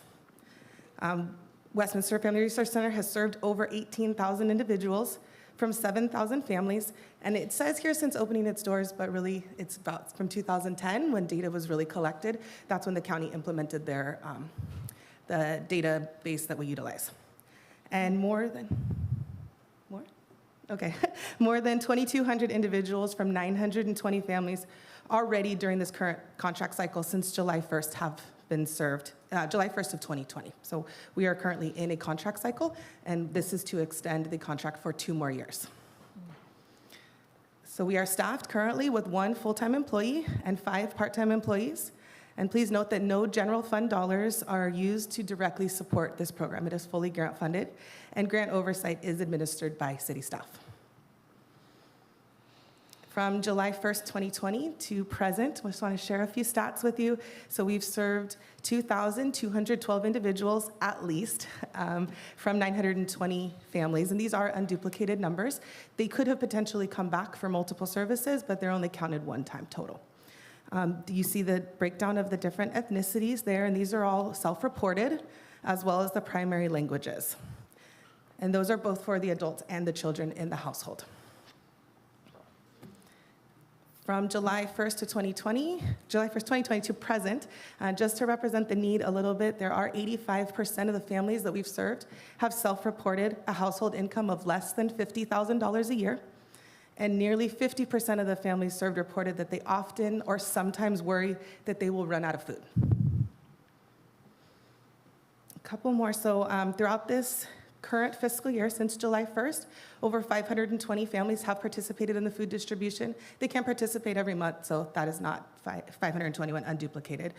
167 counseling sessions have been provided. 132 families have received family support services, so that's our case management services, both through the FRC and our family stabilization program. 111 families have received emergency assistance for basic needs. You can see those there, housing, food, diapers, many other items. 954 individuals have received more than 1,500 information and referrals, so those are just calls coming in, general walk-ins. And 73 youth have received scholarships for out-of-school recreation programs or activities. Thank you. I'm available for questions if anybody has any. I have a question. Okay. So I love all the program, you guys are doing. My question is, do you guys have like mentorship for kids, young adults? So we or actually young work really closely kids? with Yeah. the youth committee. Yeah. Our staff actually helps to do the interviews, support that selection process. We work with those youth committee members to support the FRC programs, as well as the Boys and Girls Club has their Keystone Leadership Program that we help to support that as well, and we utilize their participants and kind of collaboratively do that. And we also are very familiar with other youth mentoring programs, so it's not a specific service that's offered through the Family Resource Center, but it is a program that we have access to. Do you guys have like financial literacy for them as well? We do, actually. Okay. Yes, we have offered That's it in awesome. the past, and it's on the service list to bring back again. That's good. Community Action Partnership offers a financial empowerment program, both Mhm. for adults and teens. The adult program is coming up next month. Okay. And then we intend to bring the teen program back again. That'd be perfect. That's what I would love Okay, to see. excellent. Thank for you. your feedback. Thank you, Councilmember Hall. Do you have anything to I add? have- Or Mayor, I have something. let's go to. Oh, I thought we were going this way. Oh, yes, No. I have a... Oh, did you talk? No, not yet. You said. I don't know, I heard you have a Ho. question, right? Oh. Go ahead. Me, okay. Okay, are you, okay, so you are with Family Resource Center only? Yes, Oh, okay. Because I wanted to ask, thank you so much for all that. absolutely. The one thing that I, noted here is that I just want more information on Abrazar. And I remember, it's been years now since I was a freshman here on the council. And so I remember going to Abrazar once. And so I learned back then, what they do. But I think if I could ask for someone from Abrazar to come and give us like an overview of what they do and the services they offer, that would be great. Because I think we've got some new members as well as I need a refresher. Because, you know, oftentimes I was like wondering, sometimes, especially lately, you know, with COVID and with a lot of people calling, asking some of the services I'm unsure that they offer. So it would be nice to get. I'm sure an Abrazar update. would be very pleased to come make a presentation. Oh, great. Yes. Thank you so much. Thank you. That's all I have. Yeah, they usually Thank you. show I up want to too. go back to Councilmember Menzo because he asked for the report, but he didn't have a chance to talk about it. Sorry about that. It's all right. Thank you, Mayor. It's all right. It's National Women's History Month. Oh, there we go. There you go. Thank you. Lady No, I just first. think that the FRC, I've seen it work firsthand, everything they do and how involved they are with our community. And I mean, it's amazing. Gina and her staff, they seem to know everybody by name. You know, I don't know how you remember everybody's name, but I think it's just this FRC deserves our council an investment that us as council members need to make in the FRC, because this FRC, Gina and all her staff and Vanessa and all your staff, you make such an impact in our community, you know, through a bunch of different stages of our community's lives. So I think that really deserves us to have a really investment in the services that FRC provides to our community. So I'm just really grateful that everything that you guys do there and really help our community out in a bunch of different ways. And whenever I'm around your staff and the community that has Sikh services there, everybody's just so happy and such a big smile on their face when you're helping them. So I just want to personally say thank you for everything that you do. Thank you. Thank you. Vice Mayor Nguyen. Yeah, thank you for doing all the works for the community. I just be amazed that since you guys serve like 920 families and more than 2,000 individuals. So that's the very, I think that's a very convincing number that I saw. So thank you for that. To get Just one sorry more about question. that. I thought you finished. I have a question about Part B of 5.2. So why we have to authorize the city manager to execute the agreement? Oh, that's just basic language. Executing it just means that you let me sign it because I have to sign it. Like it's not really needed to be put in there because when you approve it, whoever needs to sign it. So in this case, I have to sign it. All right. So. Okay. Good. Yeah, I would Okay, just say, generally City agreements, Attorney. they're executed by the mayor according to state law, but you can delegate that authority, and frequently we do that and have the city manager sign something of that nature. The city manager has authority up to a certain limit and can do agreements on their own, but if it's over that amount, or if it comes to council, we do it that way. The amount over 1,000, I mean like $100,000, we have to authorize it? Yeah, we will definitely bring it to you for that, and sometimes we bring them even when they're under that, if it's something that the council may need input on or something of that nature. Okay, got it. All right, thank you very much. My turn. First of all, I want, together with the council, would like to thank you for all you and your team have done a great job. I've been there several times. I know how hard you work and helpful. The program is very helpful. Now, I believe that you motion that. I second that. And the reason I second that is just to, should this extension not be approved by City Council, funding for the WFRC from the Orange County, or County of Orange would end at the conclusion of this fiscal year. As such, the WFRC would be unable to continue to provide services due to lack of funding, and operation would cease, leaving a void in the community. Why should we do that? So I second that. So, Madam Clerk, go ahead and roll call. Thank you, Mayor. That motion was made by Councilmember Monzo, seconded by the mayor, and that is to approve amendment number 2 to agreement with the County of Orange, extending the provision of Family Resource Center and Family Stabilization Services for 2 additional fiscal years, 2023 to 2024 and 2024 through 2025, and to authorize the city manager to execute the agreement on behalf of the city in a form approved by the city attorney. Councilwoman Van West, Yes. Councilmember Monzo, Yes. Councilmember Ho, Yes. Vice Mayor Nguyen. Yes. Thank you, and Mayor Nguyen. Yes. Motion carries 5-0, Mayor. Good. Next item is 5.3, consideration of event date for the 2024 Date Parade and formation and selection of the Date Parade ad hoc committee. I know there are two items, A and B, and we can take it separately. First of all, we can talk about the Date Parade and set a date so that we can move on. So I would like to open up for Councilmember West. Go ahead. And you don't have to say anything if you don't have anything to say. I mean, can I motion? Or? Yes, you can motion. Okay, Yeah. I motion to approve. Okay, this is item A that we're talking about, right? Right. Okay. And Councilmember Menzo? Thank you, Mayor. We're motioning to approve for Saturday, Councilmember West, because I think if you read the staff report, there's a lot of facts that support us opting for Saturday. I mean, financially, that makes the most sense for our city, and then also for the participation of the school districts to be able to participate on Saturday. If we choose Sunday, then a lot of the school districts may not be able to participate. And also on the Sunday, February 11th, it's Super Bowl Sunday, and as we all know, that's a holiday, and we cannot have the TEP parade on a Super Bowl Sunday.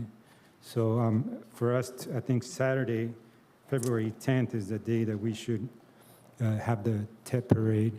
And it works in conjunction. It worked great this time around with the show at the Asian Garden Mall. I think that kind of tied everything together, where it was like a longer day of celebration. I know I was there at the Asian Garden Mall having some food and going back there and participating in the remainder of the event. It was just a whole day of celebration, and I think that was great for the community. So I don't know if Councilmember West made a motion, but she didn't indicate what day you were motioning for. I want to thank you for a clarification. And so I would like to go back to Councilmember West. Are you intention to move for the Saturday date or Sunday date? I'd like to. So let me ask City Manager. So how much, what's the cost of the difference between Saturday and Sunday? Would it be? So in terms of the cost, so we gave an example of traffic management services as being the largest cost, because that's something that where labor laws come in and they have, different payments, different labor rates that they end up paying for being on a Sunday. The amount that we had for we compared Sunday's amount from this last year with the previous year's Saturday amount. And I just have to pull what that number looks like. But just to speak in general about costs, those are the types of costs that you're going to be incurring, is just overtime, labor, having to get more people to come in, working on like the 7th day of the week, which puts a lot of, people on double time. So that's another option. That's another consideration. If this year ends up being bigger and you have more, you need more support staff, then that cost is going to increase. But just right off the bat, I can tell you it's more money. I can't pull the report. If somebody has the number, thank you. But let's see. So the comparison in last year's cost, you guys want to help me out? Yes. For the traffic control for labor costs, it was 66% more on Sunday this year versus Saturday of 2022. So 66% more. Yes, Then and some how of that much is. That number was actually in the last staff report in the last meeting. Yes. So it wasn't in this one, so I was trying to dig for that number specifically. But so that in itself is one example. Depending on what vendors we use this year, comparatively to last year, because again, we had very short amount of time for vendors last year, we may be stacked up against vendors that are going to want a more premium rate because of the fact that they themselves will have trouble on their own trying to get their workforce or their staff to work on Super Bowl Sunday, right? So they may end up charging us more money just in that, increasing their rates.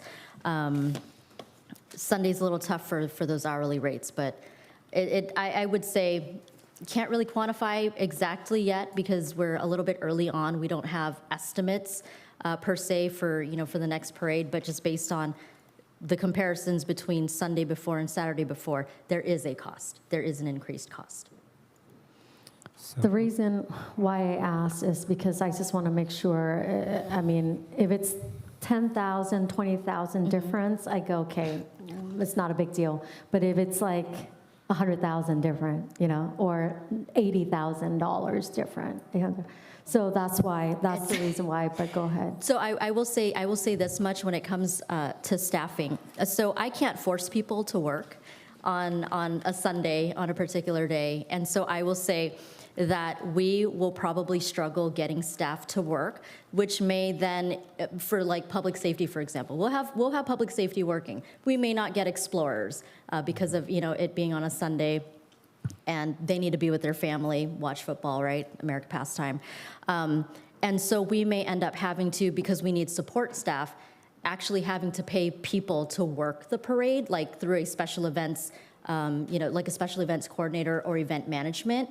And so those would be costs because the parade's still going to go on, whether you pick Saturday or Sunday, but I can already anticipate that we will have a harder time trying to manage those costs on a Sunday versus on the Saturday. Right, and if we wanted the same traffic or more, it seems like it wouldn't make sense on Super Bowl Sunday or the day before, because I guess with the day before, it seems like for a Vietnamese community, it's bad luck to go on the first. So are there a way maybe we can either adjust the date to another week, following week, or or something where we will get the same result, the foot traffic through, because if it's on Super Bowl, I will say Asian people will be out.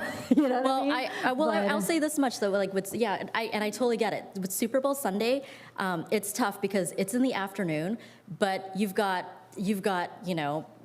dads with their smokers at 6 a.m. That's very, it's very serious stuff, right? You can't mess with a man's barbecue.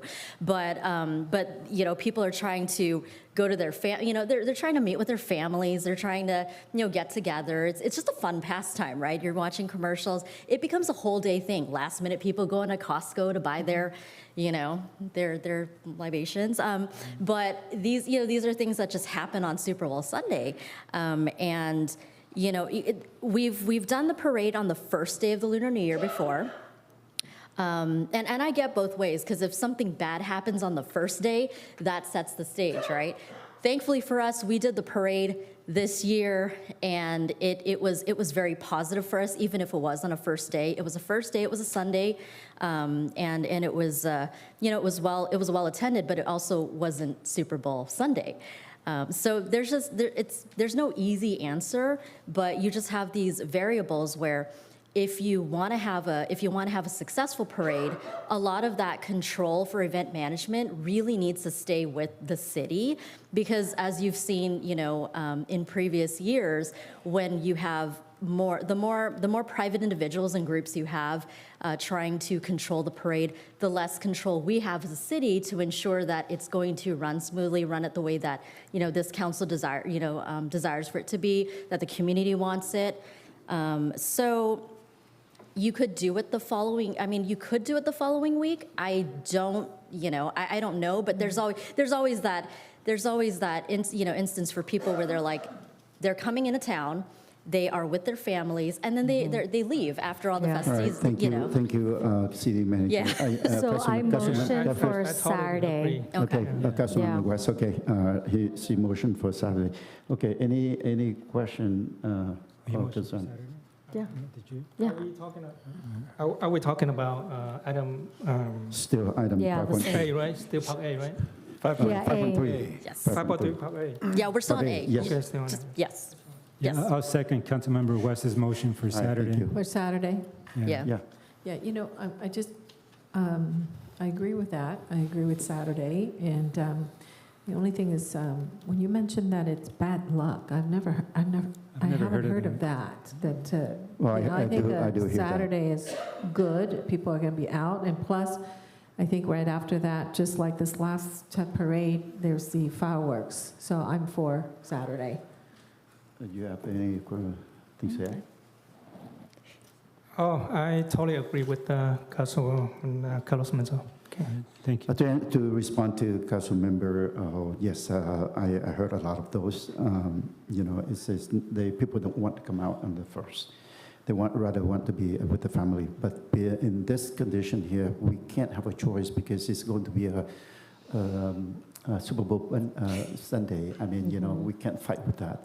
And we know that if we, you know, if we have, we don't want to make our staff to work on that day of Super Bowl Sunday.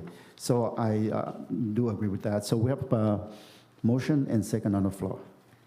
Thank you, Mayor. That motion was made by Councilwoman Van West, seconded by Councilmember Monzo, and that is to choose the date for the Tet Parade to be Saturday, February 10, 2024. Councilwoman Van West, Yes. Councilmember Monzo, Yes. Councilmember Ho, Yes. Vice Mayor Nguyen, Yes. Mayor Nguyen. Yes, Motion carries 5-0. thank you. Still 5.3, Part A, consider creation of an ad hoc committee for the 2024 Tet Parade and provide direction and selection of members. May I speak? Mayor? Go ahead. Yes, last time I moved to nominate Mayor Charlie and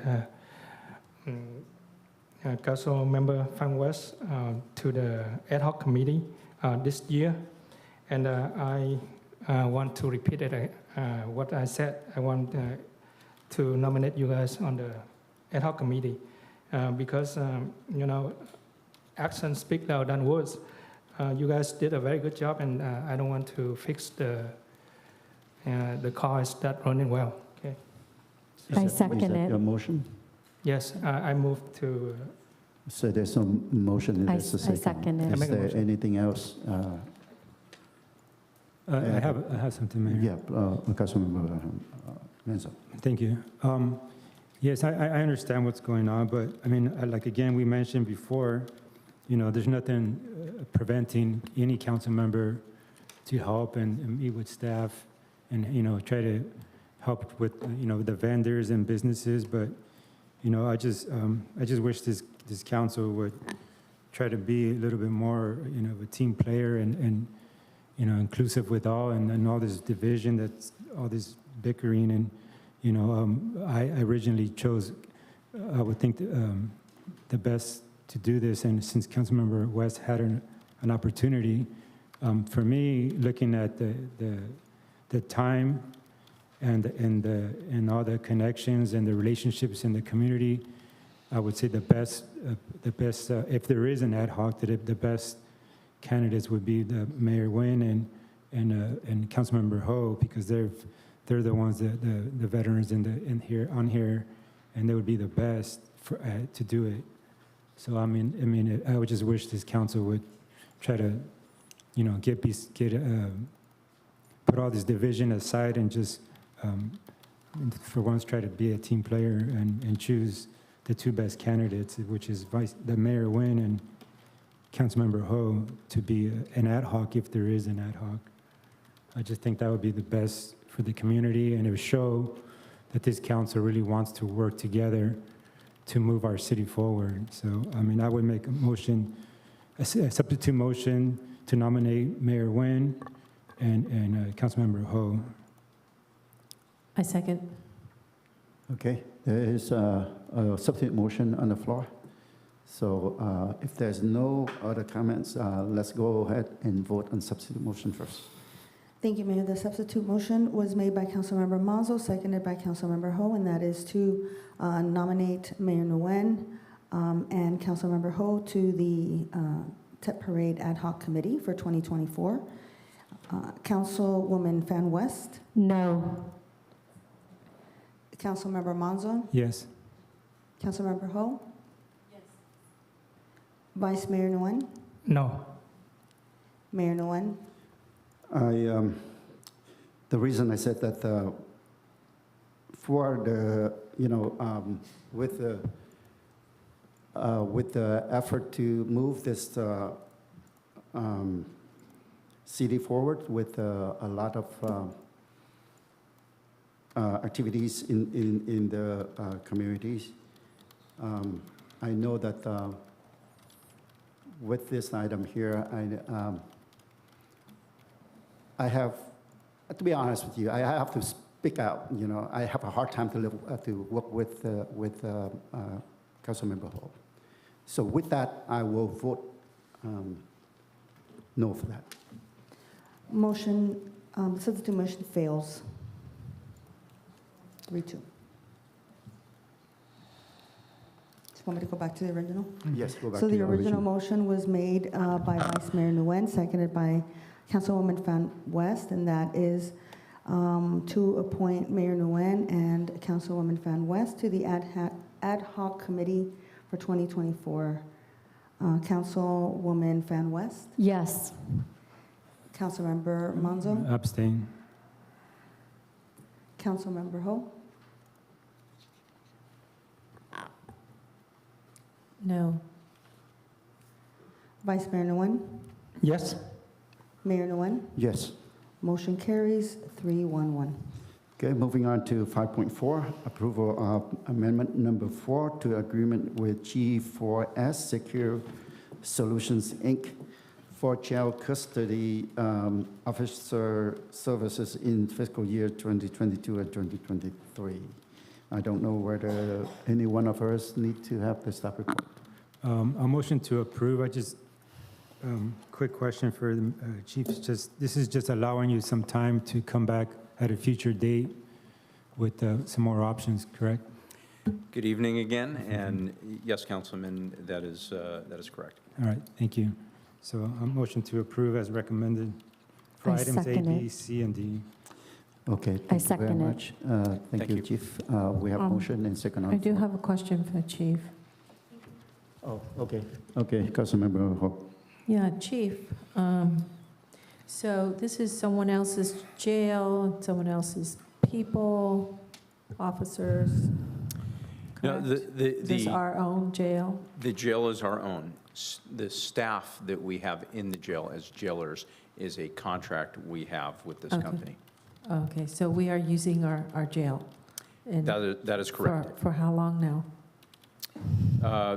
We've entered into contract with them in 2015 after an RFP, and the RFP again in 2020, I believe. But our jail hasn't been used. Our jail has been used. Has been? Has Yes. been. Yep. I tore it. Well, so there probably didn't have anybody in it. So. I know I went for a tour. Unless you want to be in And it was spanking new, I tell you. It's like, I tore went a it. $52 million building, and I thought I was going to move in and live in that jail. It was just spanking new, and it was really nice. And I was told it wasn't being used ever. Yeah. It's used daily. Yes. Since you've been here, maybe. I can assure you, since I've been here, it's used daily. Oh, I know that, but Yeah. not since 2015. The contract with the jail service, yes. Now, I will inform you that it is a temporary holding facility, and the longer we hold a prisoner for, the more liability we have and exposure for the city. So we do try to turn prisoners around and get them out of there as soon as possible. So an example is if we get 2, 3, 4 prisoners in an hour, say on a busy night, we will try, after we process them, where we do have to do a bunch of paperwork, photograph them, take their fingerprints, depending on the crime, a DNA sample. After we do all that, we will transport them to Orange County Jail and get them out of our custody so our we limit our liability should something bad in jail happen. So they're constantly coming and going to jail after processing. So when we do know we're having a council member there for maybe live scan or other events, we try to get the prisoners out of there before you come in.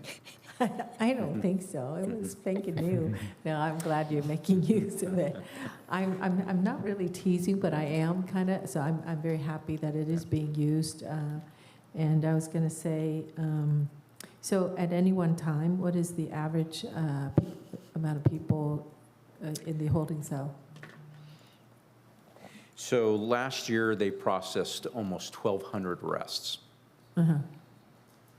So I would have to do the math in my head, over 365 days, carry the one, move the zero over. I would say I still don't know. I still don't know. I mean, you have to keep All in, right. you have to keep in mind too, when we do these lap house raids, then you'll have, you know, anywhere from, I mean, you'll have multiple people when we do these raids, so. Yes, but you can, you know, I joke, but 365 days, as you can imagine, 1,200 people pushed into that 365 days. So that's a lot of prisoners every day. Okay, and you hold them for what, 24 hours? We try to hold them, it's our goal to get them in and out in 4 hours. In 4 hours? Yes, we try. I must have just missed them. Okay. thank you. Sometimes, yes. Thank you. Yes, I spend time to read the police report every day, so I know exactly that you guys make use to it. Yeah, Thank you, Vice Mayor. Yeah. So is there a motion or a Yeah, second? I made a motion Yeah, to there's- approve. I second it. Yes, Yeah. there is a motion. I just had a quick question, Thank Chief. you. So, Chief, one more. You said 4 hours. Within that 4 hour span, do we feed them? Is there?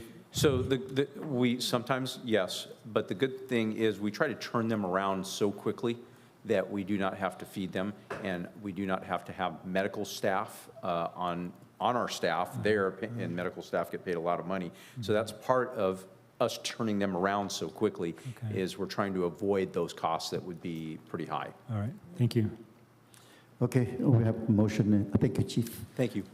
We have motion and second on the floor. Yes, thank you, Mayor. That motion was made by Councilmember Monzo, seconded by Councilwoman Van West, and that is to approve Amendment Number 4 to the agreement with G4S Secure Solutions, Inc., extending the agreement by an additional 6 months to provide jail custody officers services, and to approve the cost increase to the contract by $162,720.77, and to appropriate $162,720.77 to the jail services budget from existing police contractual funds, and to authorize the city manager to execute the amendment to the agreement on behalf of the city in a form approved by the city attorney.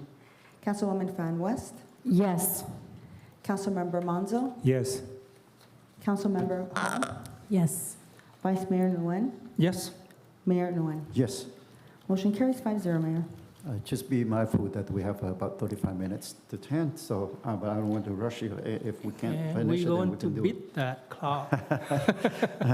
For Councilmember Menzo. Yeah, Okay. you made a promise, Mayor. Yes. 5.5, adoption of resolution related to citywide employee classification and compensation study and implementation of median increase by August 2023. I motion to approve as recommended items A through F, Mayor. So, Okay, I second it.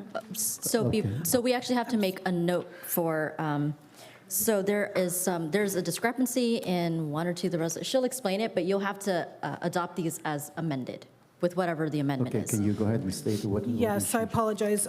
We discovered that 2 positions were overlooked, and so we've since added them, which would be our police administrative assistant and our accountant 1. So we're handing out new schedules that have that information in it.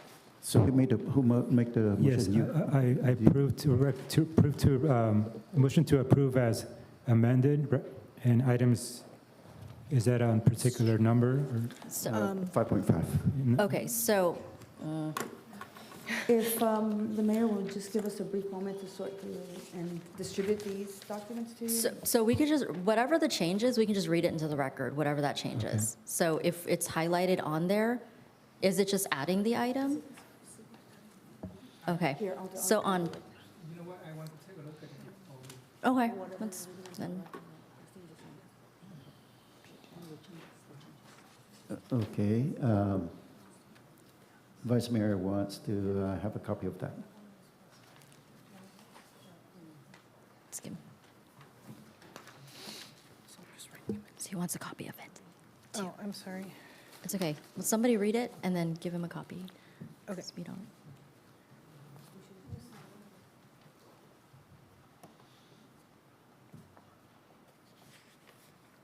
You know what, I'm going to pass around, I look at it and pass around. Mhm.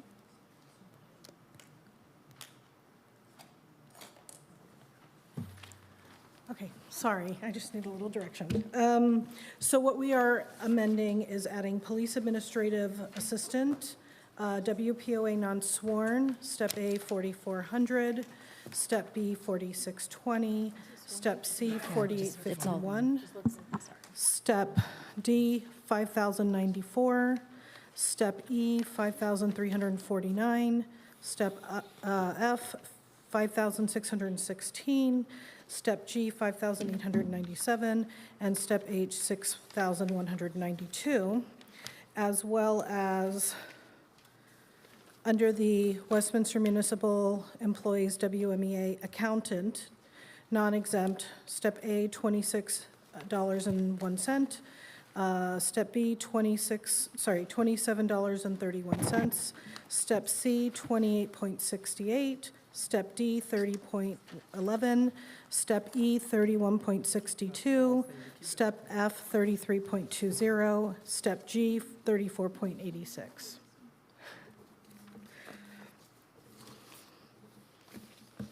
So can you let us know why,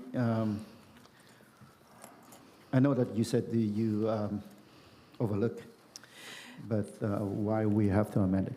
Well, so we just noticed as we were coming over here, actually, that these two were missing. We have the accountant on all the other documents. It just fell off of the Exhibit C, which is what, Exhibit C, which is what we added. And then I'm not quite sure why the police administrative assistant 1, 2 came off the schedule. We assume we just accidentally hid the cell. And so we added that right before we came over here, so. Just to be clear, this is consistent with everything else you've said? Yes, everything else has this. These were just the two that we made a mistake and just didn't add them or accidentally took them off. We're not adding them. Okay, so we have. Yeah, I'll make motion to approve as amended. As modified, as recommended. I second. No, it was seconded by Vice Mayor Nguyen. So do you okay with that, with the amended? Yeah, I'm okay. Okay, he's seconded already. So go ahead, make a roll call, please. Thank you, Mayor. That motion was made by Councilmember Mazo, seconded by Vice Mayor Nguyen, and that is to adopt resolution, I'm going to read a few of these into the record, as amended, to approve the updated salary schedule for Westminster Municipal Employees Association, WMEA, Westminster Police Officers Association, WPOA, Management Administrative and Confidential Employees Group, and Executive Employee Group, as approved by the City Council on May 11, 2022. And again, that's as amended. The next item is listed B on the agenda, and that is to adopt a resolution entitled, "A Resolution of the Mayor and City Council of the City of Westminster, California, amending Resolution Number 5177, amending Exhibit A and adding Exhibits B and C, salary schedules for the Westminster Police Officers Association, WPOA, for the period of July 1st, 2020 through and including June 30, 2023, as amended and read into the record, and adopt a resolution entitled, "A Resolution of the Mayor and City Council of the City of Westminster, California, amending Resolution Number 5140, amending Exhibit A and adding Exhibits B and C, the salary schedules for the Westminster Municipal Employee Association, WMEA, for the period of July 1st, 2020 through and including June 30, 2023, as amended and read into the record." The next item D, as listed on the agenda, is to adopt a resolution entitled, a resolution of the Mayor and City Council of the City of Westminster, California, amending Resolution Number 5130 to add Exhibits B and C, salary schedules for the management, administrative, and confidential employees for the period of July 1st, 2020 through and including June 30, 2023, as amended and read into the record. And item E, adopt a resolution entitled A Resolution of the Mayor and City Council of the City of Westminster, California, amending Resolution Number 5131, amending Exhibit A and adding Exhibits B and C, salary schedules for the executive employees for the period of July 1st, 2020 through and including June 30, 2023, as amended and introduced into the record, and to approve the updated comprehensive salary schedule for all full-time positions with post-implementation schedule effective August 12, 2023. Councilwoman Fan West? On that last item, we'll Okay, with any amendments. so I vote yes to approve, but I'm voting yes because we need to follow through with the previous council agreement, so that's why I vote yes. Thank you, Councilmember Manzo. Yes. Councilmember Ho. Yes. Vice Mayor Nguyen. Yes. Mayor Nguyen. Yes. Motion carries 5-0. Okay, next is 5.6, amending resolution for Black April Week to include guidelines for flying Republic of Vietnam, South Vietnam flag at half-mast. And this item brought up by Vice Mayor Nguyen and Councilmember West. So I refer to Vice Mayor Nguyen for your comment. Thank you, Mayor Nguyen. Okay, I just want to make it very brief. So because we have we have to meet that deadline, 10 o'clock. We try. Okay. Since the fall of Saigon is coming up, it's a very we call it a Black April. It's the time that we pay tribute to our fallen heroes. More than 58,000 U.S. soldiers and allies, and more than 200,000 South Vietnamese soldiers that fallen to protect our freedom. So I proposed the very I think very useful resolution that we're going to fly the South Vietnamese flag, which is the symbol that all our fallen heroes and U.S. soldiers that fight for freedom under that flag, that symbol during Vietnam War. So so that's the time that we should do it properly. So that's what I want. You back? Okay. Yeah, Mr. Mayor? Yes, please. Okay, can I address? So basically, this is so crucial, important. The Vietnamese, the Republic of Vietnam flag is important, symbolic for this city of Westminster, especially most of the people who escaped the communist regime understand what that flag means, and most of them live here in the city of Westminster. And we fly, of course, the American flag, which I love. The state of California flag is flown, as well as the city flag. I think that's honorable. And I think on this date specifically, as we know, the people who live and reside in Westminster are refugee. And not only that, this is something we honor those veterans. My dad served alongside the Americans during the fall of Saigon. So it's so crucial for us to unite together between the Vietnamese military, the Americans, and the refugees. And I think this is crucial time to show that respect, because as we know, those veterans who came back home did not have that respect. So this city is known for refugees who you, American, accept us and welcome us. So we're always forever grateful for that. So flying this flag bring a lot of memory back, good and bad, but the good is there, the republic, the freedom of Vietnam. So I agree with Vice Mayor Nam Quang to fly it on that day specifically. Okay, Councilmember Menzo. Thank you, Mayor. Yes, in the past, I understand the significance of the Black April, not just the day, but the week and all that. I've been a part of that and spoken to a lot of my Vietnamese neighbors, Vietnamese veterans, war veterans. So a lot of those scars are still fresh, and I mean we've witnessed it here on council some of those stories, and you know I've also gone to Vietnamese Heritage Museum and heard folks who actually were their stories that coming across in the boat and all the tragedy that they experienced. I understand that, but the question before us here is, in the past there was another request for another group of people who have been persecuted and murdered and for being who they are, and this city council said no, because if you let one group, then you have to let the others. So already there, if this council votes to let this flag fly, then this city is already guilty of discriminatory against another group. I mean, and what are we going to say in the future if another group of individuals come to request to fly their flag? Are we going to say no? I mean, we're just inviting a lawsuit. I mean, one example is Holocaust remembrance. 6 million Jews were killed by Nazi Germany. If they come to our city wanting to request to fly a flag, are we going to say no?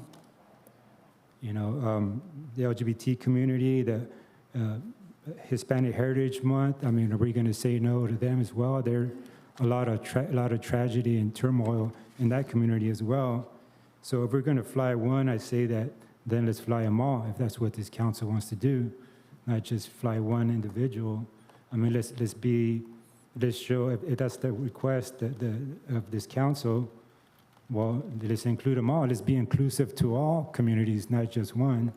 So, but if you want to stay safe, and as other cities, neighboring city did, then they chose not to. So, I mean, I think we'll be guilty of discriminatory if we allow this one here. And we're already flying the South Vietnamese flag at St. Goldstein Freedom Park for that week, and our city has done a great job of honoring that day and solemn and solidarity by the celebration that our city holds. Like last year, we had a really beautiful ceremony on April 30th at our St. Goldstein Freedom Park, and we look forward to that again this year, to have maybe something that was even better. But it's just that we need to be careful as elected officials not to discriminate to other groups. Thank you for your comment, but I just want to remind everyone that what we have on the agenda today is to fly Republic of Vietnam, so we're not going to consider of any other. If you want to, you can put it on your next agenda, but right now we are talking about flying Republic of Vietnam, just so we are not violating the Brown Act.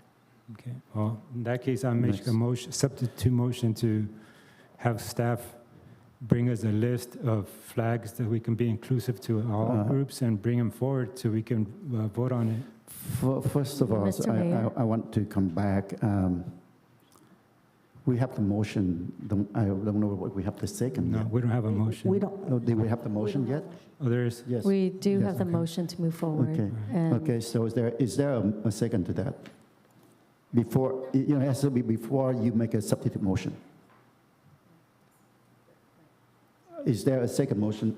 I have Vice Mayor and then Councilwoman Fan West Yes. seconding. Okay. So there's all a right. motion So and a we second. have. So now you can go ahead and make a substitute motion if you. Yeah, I make a substitute motion to have staff bring us a list, and so we can fly all flags and be inclusive to all in this community. Mr. Mayor, may I make a comment? Let me go ahead and finish this one first, and Go then I'll ahead. come back to you. Councilmember Ho. Thank you. Okay, so I'm again not going to try not to repeat what was said earlier in the interest of time.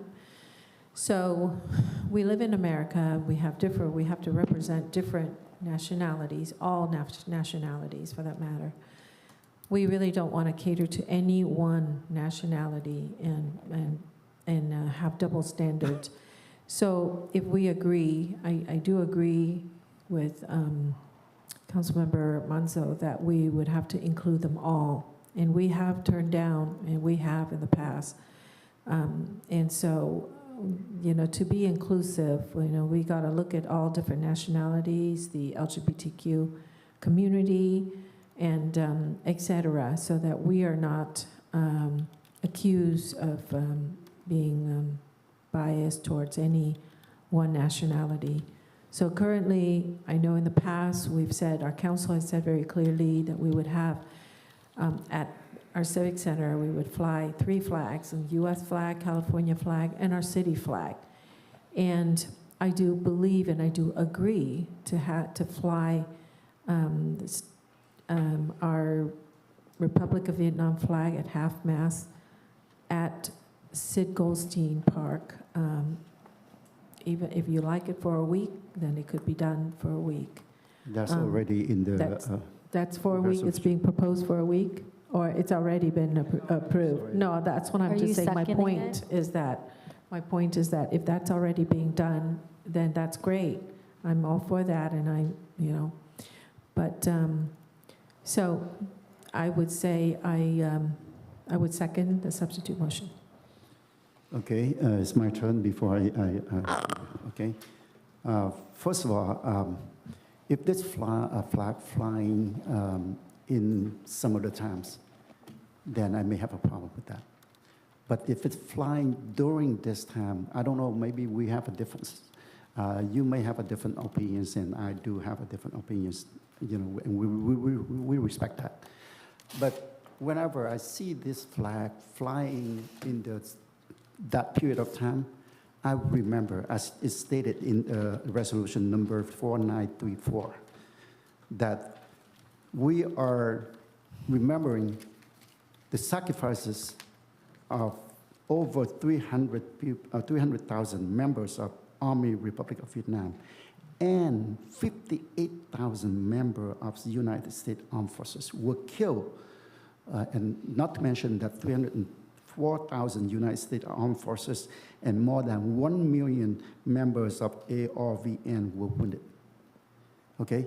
When I look at that, during that time, I remember who served the country, who did sacrifice for this.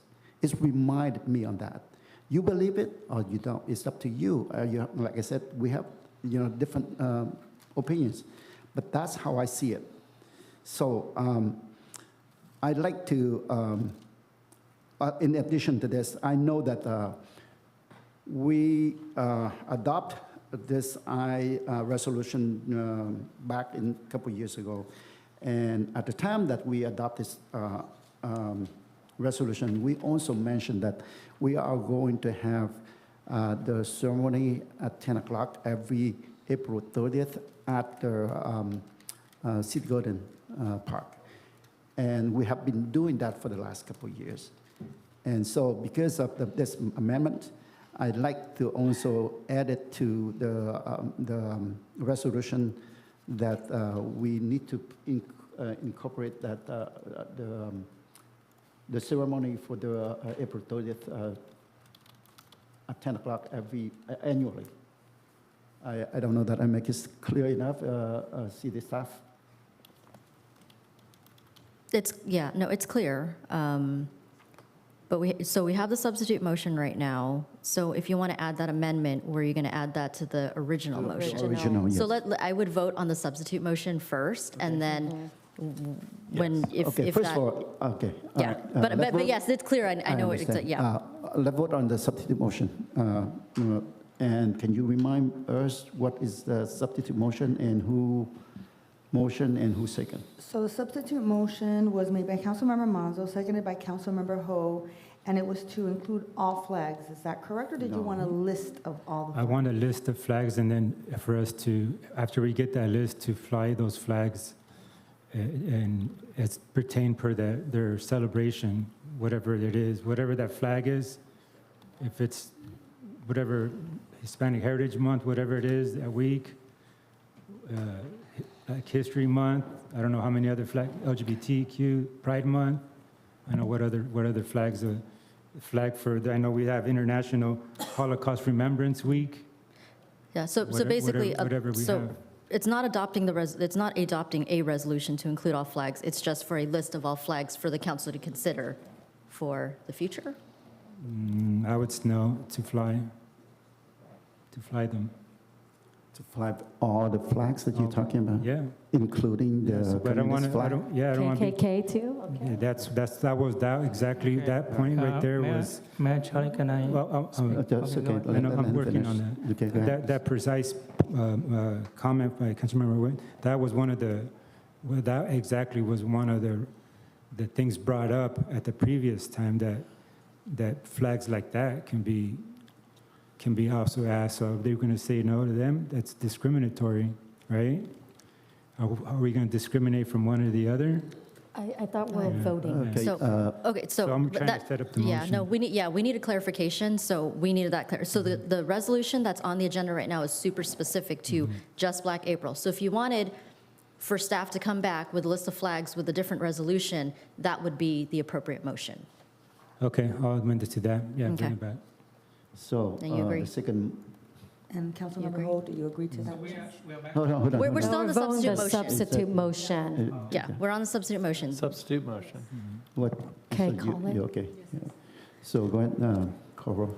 Thank you. Councilwoman Fan West, No. Councilmember Monzo, Yes. Councilmember Ho, Yes. Vice Mayor Nguyen, No. Mayor Nguyen.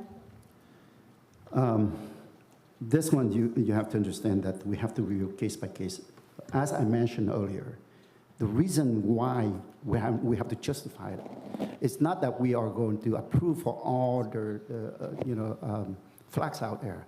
And for sure, I'm not going to vote, and this is the decision by the council, to have the decision made. It might be some other time, and I'm not here, or somebody else have to make that decision. But we have to vote it case by case and justify for the right reason. We can't say that, well, we can include everything. That means we are going to include the communism flag. I don't see this is a racism, but I think that it is justified enough that we need to fly the flag during the period of April 30th. So my vote is no. Thank you, Mayor. Motion fails 3-2. So I'll go back to original motion, and I move to add the April 30th commemoration to the 34, and I believe that you are the motion maker. So are you okay with to modify that to add that thing? Okay. What about the second? Who is the second for that? No. I Vice think Mayor? I make the motion He and ma- she seconded. yes. Okay, so. He wanted to amend it, though, so you're okay with the amendment? So. Yeah, I'm okay with that So he's okay, and the second motion is okay with that. Can I So- just get clarity on exactly what that amendment is? Sure. I have incorporating a ceremony to commemorate, and I'm not sure I get the last part of that. For the April 30th at 10 o'clock annually Okay. at the Goldenstein, and that we have been doing that for It'll, yeah, couple so years, and it'll we're planning just, to do it this year too, right? so it'll be incorporated in the now therefore be it resolved, and it will just state that therefore the city will hold a Black April ceremony on April 30th at 10 a.m. annually. Okay, thank you. I think it's, Mayor, yes. can I make Please. a request? Can we do that, or city attorney, is this a question for you? can we have that mayor's motion be like a B, have A, have the first motion be like an A, and then mayor's motion be a separate motion? He asked for the maker of the motion if they were willing. No, I know what he asked for. I'm asking you a question. Can we have that? That is be- possible, but it really depends on what the maker of the motion, whether or not they're willing to amend their motion. Can we have two motions, one for the flag and one for the ceremony? Well, you can go ahead and make a substitute motion, but then, did we have a substitute motion already? We already. So we already have substitute motion, and now we are going back to original motion. So I guess the motion, as the city attorney already stated, that depend on the motion maker. And motion maker, as my understanding, motion maker and second Yes. already okay with that, so No, let's I move get that. forward. I'm just asking a question. Okay, Can the maker of the motion make it two motions, one for the flag and one for the ceremony? Vice Mayor? Vice Mayor. The city attorney already No, say the actually, motion already it's- approved. We By the just, maker. So As my it's a understanding- question, do you It's a want to, question. you want to, or you don't want to? Yeah. the one what? Make it be two motions, one make it for No, I the just flag. want to combine Yeah, together. everything into one motion. Okay, so what about the second? I second it already, Okay. yeah. All right, so, Don't make things complicated. no, that's okay. Go ahead and call roll, please. Thank Roll call you. vote. And that motion was originally made by Vice Mayor Nguyen, seconded by Councilwoman Fan West, and that is to adopt a resolution entitled, "A Resolution of the Mayor and City Council of the City of Westminster, California, amending Resolution Number 4934 to include guidelines for flying the Republic of Vietnam flag in commemoration of Black April, with the amendment regarding the commemoration to happen, the commemoration ceremony to happen on April 30th annually." Councilwoman Fan West? So my motion is yes. The reason why we want to vote for this flag is because we serve over 50% of the Vietnamese refugee people in the city, and that's who we serve as the whole council. So that's why I motion yes. I vote yes. Thank you. Councilmember Monzo? Abstain.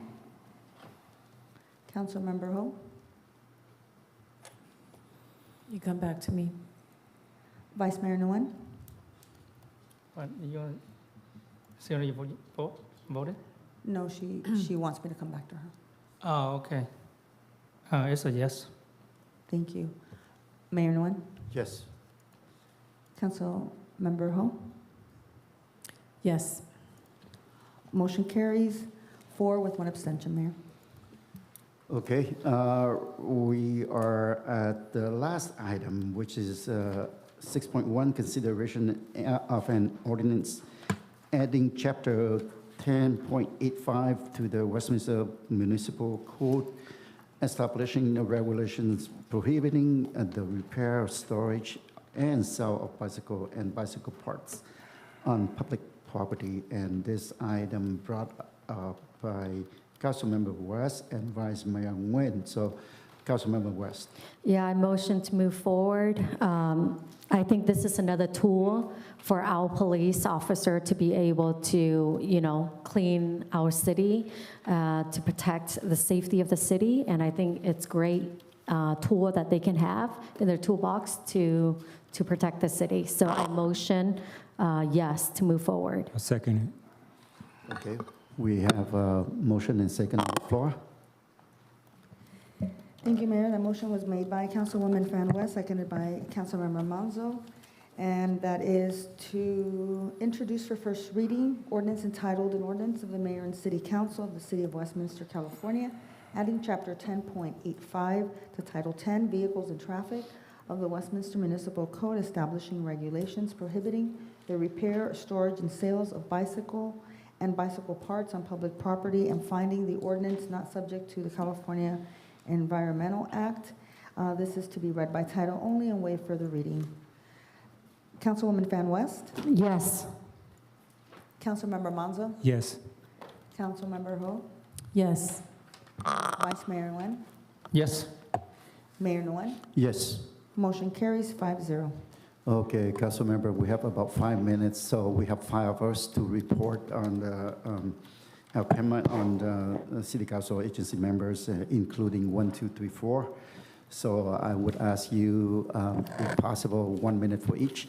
That's fair, right? So first of all, start with Councilmember West. Well, before we get that far, City Attorney, I mean, the rest of the ordinance is that once we start an item, we don't have to vote to extend it because we're already proceeded with the item, right? We have to, yeah, that's the rule. We don't have to, you don't have to vote to extend it if we started the item. In the middle of it. Yeah, and they're in the middle of it, so we're okay. Is that true? I want to make sure it's Yes, clear. I believe because- that is true, once we've started the item before 10.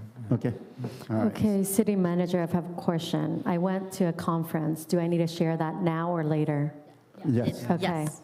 So with my Sacramento meeting with different legislature and also those who work in Sacramento, they basically saying, well, we talk about homelessness, housing, mental illness and whatnot, and we have unfunded state mandate, expecting us to do all of this, but yet they're not giving us the resource. So my question to them was, why don't you give us the funding to the city? Because we know how to take care of those stuff and let us take care of it.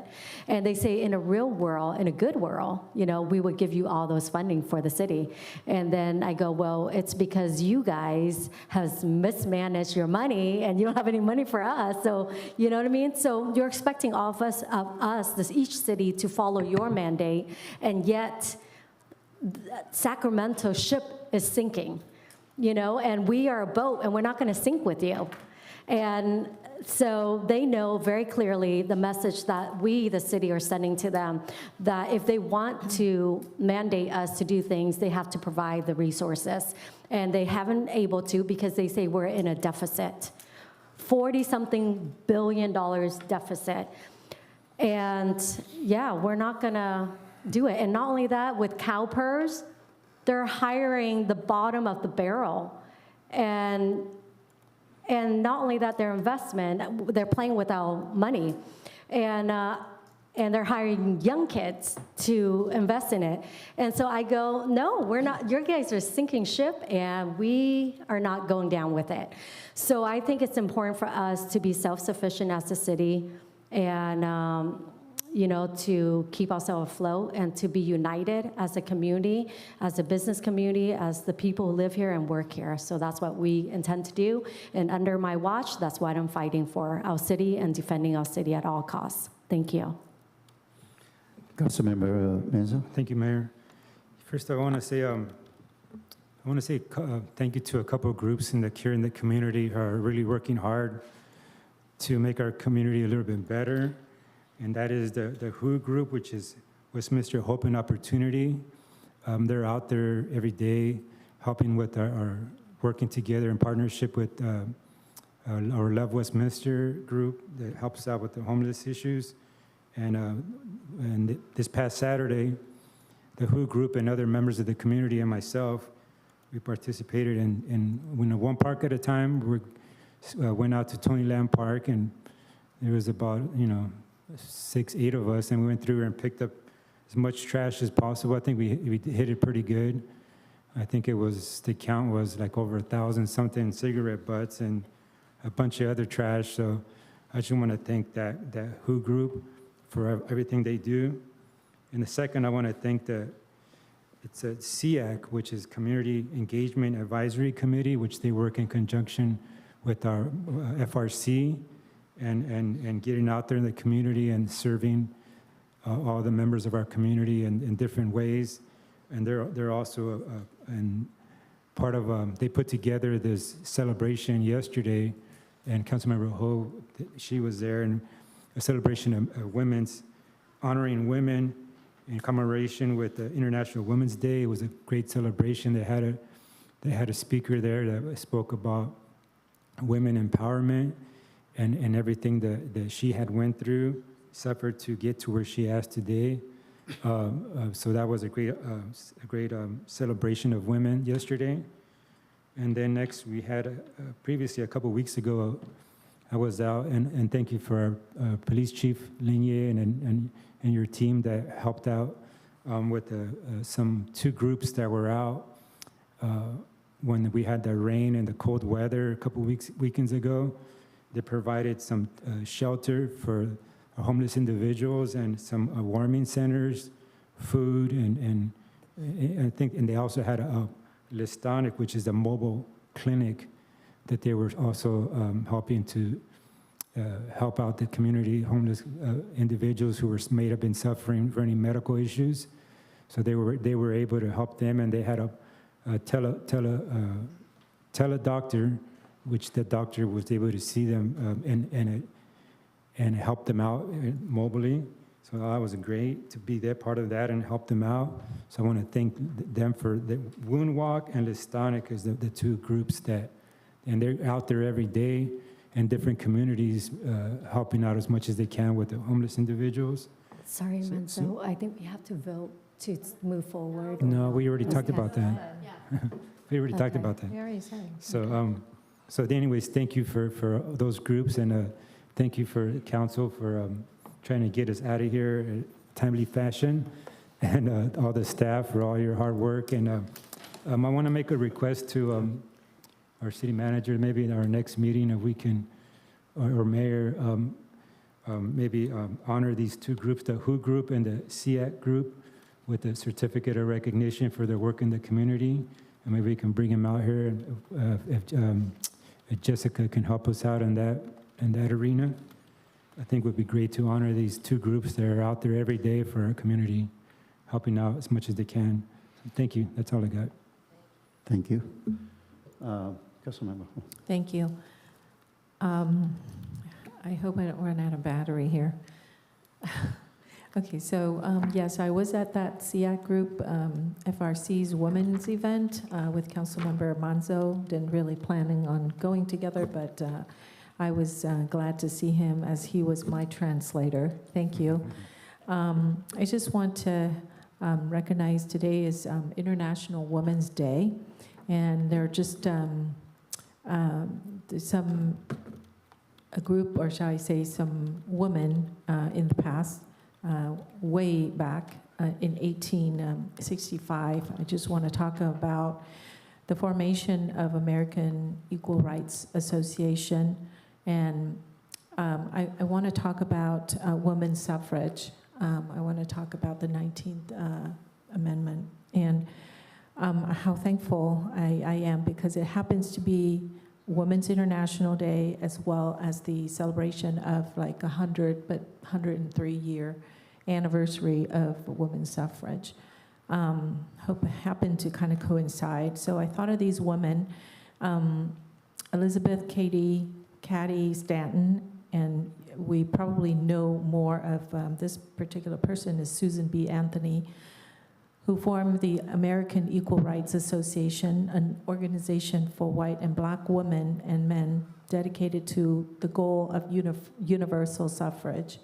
In 1966, it was very intriguing as I was reading, because I learned in history in 7th grade, but didn't remember all the details. But in 1966, they petitioned Congress for universal suffrage, declaring we are governed without our consent.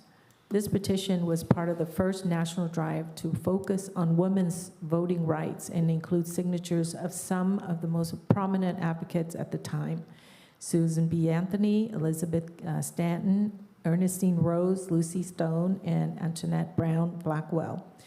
It asked for an amendment to the Constitution that shall prohibit the several states from disfranchising any of their citizens on the grounds of sex. In 1871, Susan B. Anthony registers and votes for Ulysses Grant in the presidential election, and she was arrested for voting, and was convicted in 1873. Her defense that the Equal Protection Clause of the 14th Amendment entitled her to vote, but was not successful. On June 4th, 1919, Senate's passage of an amendment extending the right of suffrage to women on June 4th, 1919.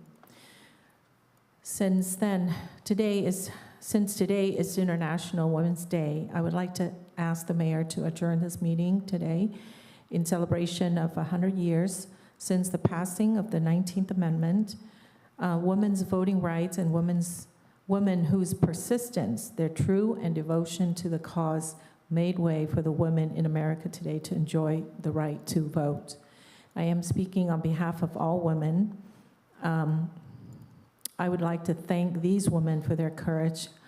One of them is Susan B. Anthony, as you recognize the name. She's the first female citizen whose portrait is depicted on the dollar coin.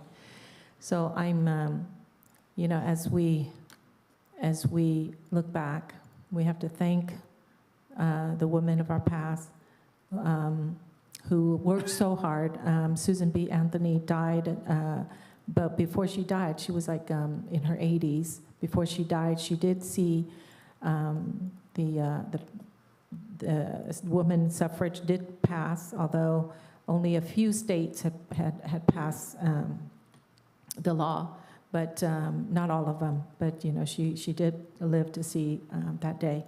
So if I could ask Mayor to do that, thank you. Got it. Thank you. Vice Mayor Nguyen. Thank you, Mayor Nguyen. I guess that my goal to beat that clock is not possible, so it's not up to me to beat that clock. All right, so just thank you, staff and everyone, to help out on everything. Thank you. I yield back. All right, thank you, Councilmember West, reporting your trip to Sacramento, and I think this is great for you to share the information that you get from the seminar. I also want to thank you, Councilmember Menzo and Councilmember Ho, attending the Women celebration, the month of women. And, I have to apologize that I couldn't attend that, but I think it's great for us to spread ourselves out so that we can, attend different events so that we can go back here and report it back to the community. Last weekend, I was attending 2 events, and one of them is the healthcare event right here in the community room that was conducted by the group of students, a UCLA student. And it was amazed to see the young people come out and, from their health or from medical fields, they come out and do the community, for free. I see that a lot of them there, and at the same time, there are a lot of people came and got a free services. So I on behalf of the city council as well as staff, I presented the plaque to the organizations. I also attended the OCFA open house. It was big and a lot of people there. One thing that I can tell that I can promise you next time, if I know about this, I will make sure that it is publicized out to our community here, especially in the city of Westminster. I didn't know that I don't know how they advertise it, but attending the event, I see that not so many people from the city of Westminster know about it, and my apology for that. And I will take that to heart to make sure that it happens next time when there is an open house at OCFA. The third thing that I want to do is I want to remind you on behalf of the Midway City Sanitary District, they are not here to report, but just want to remind the city of Westminster and especially people from the West. There will be a cleanup event this Saturday starting at 8 o'clock at the Westminster Village Park. If you have anything that you don't want to keep it anymore, then bring it out there. They will take it away for you. Make sure that if there is a need, then you bring it out as early as possible, or else when they are filled with all the bins, then they wouldn't take it anymore, and you have to bring it back. So make sure if there's a need for it, then bring it out as early as possible. And at this time, I want to congratulate, and happy birthday to Council Member Menzo, and I ended the meeting at 10:10, and I will adjourn this meeting on behalf of the request by the by Council Member Ho, 100th year of 19th Amendment. She already stated that, so I will adjourn the meeting on behalf of her request. And the next regular meeting will be held on Wednesday, March 22nd, 2023 at 6 p.m. Meeting adjourned.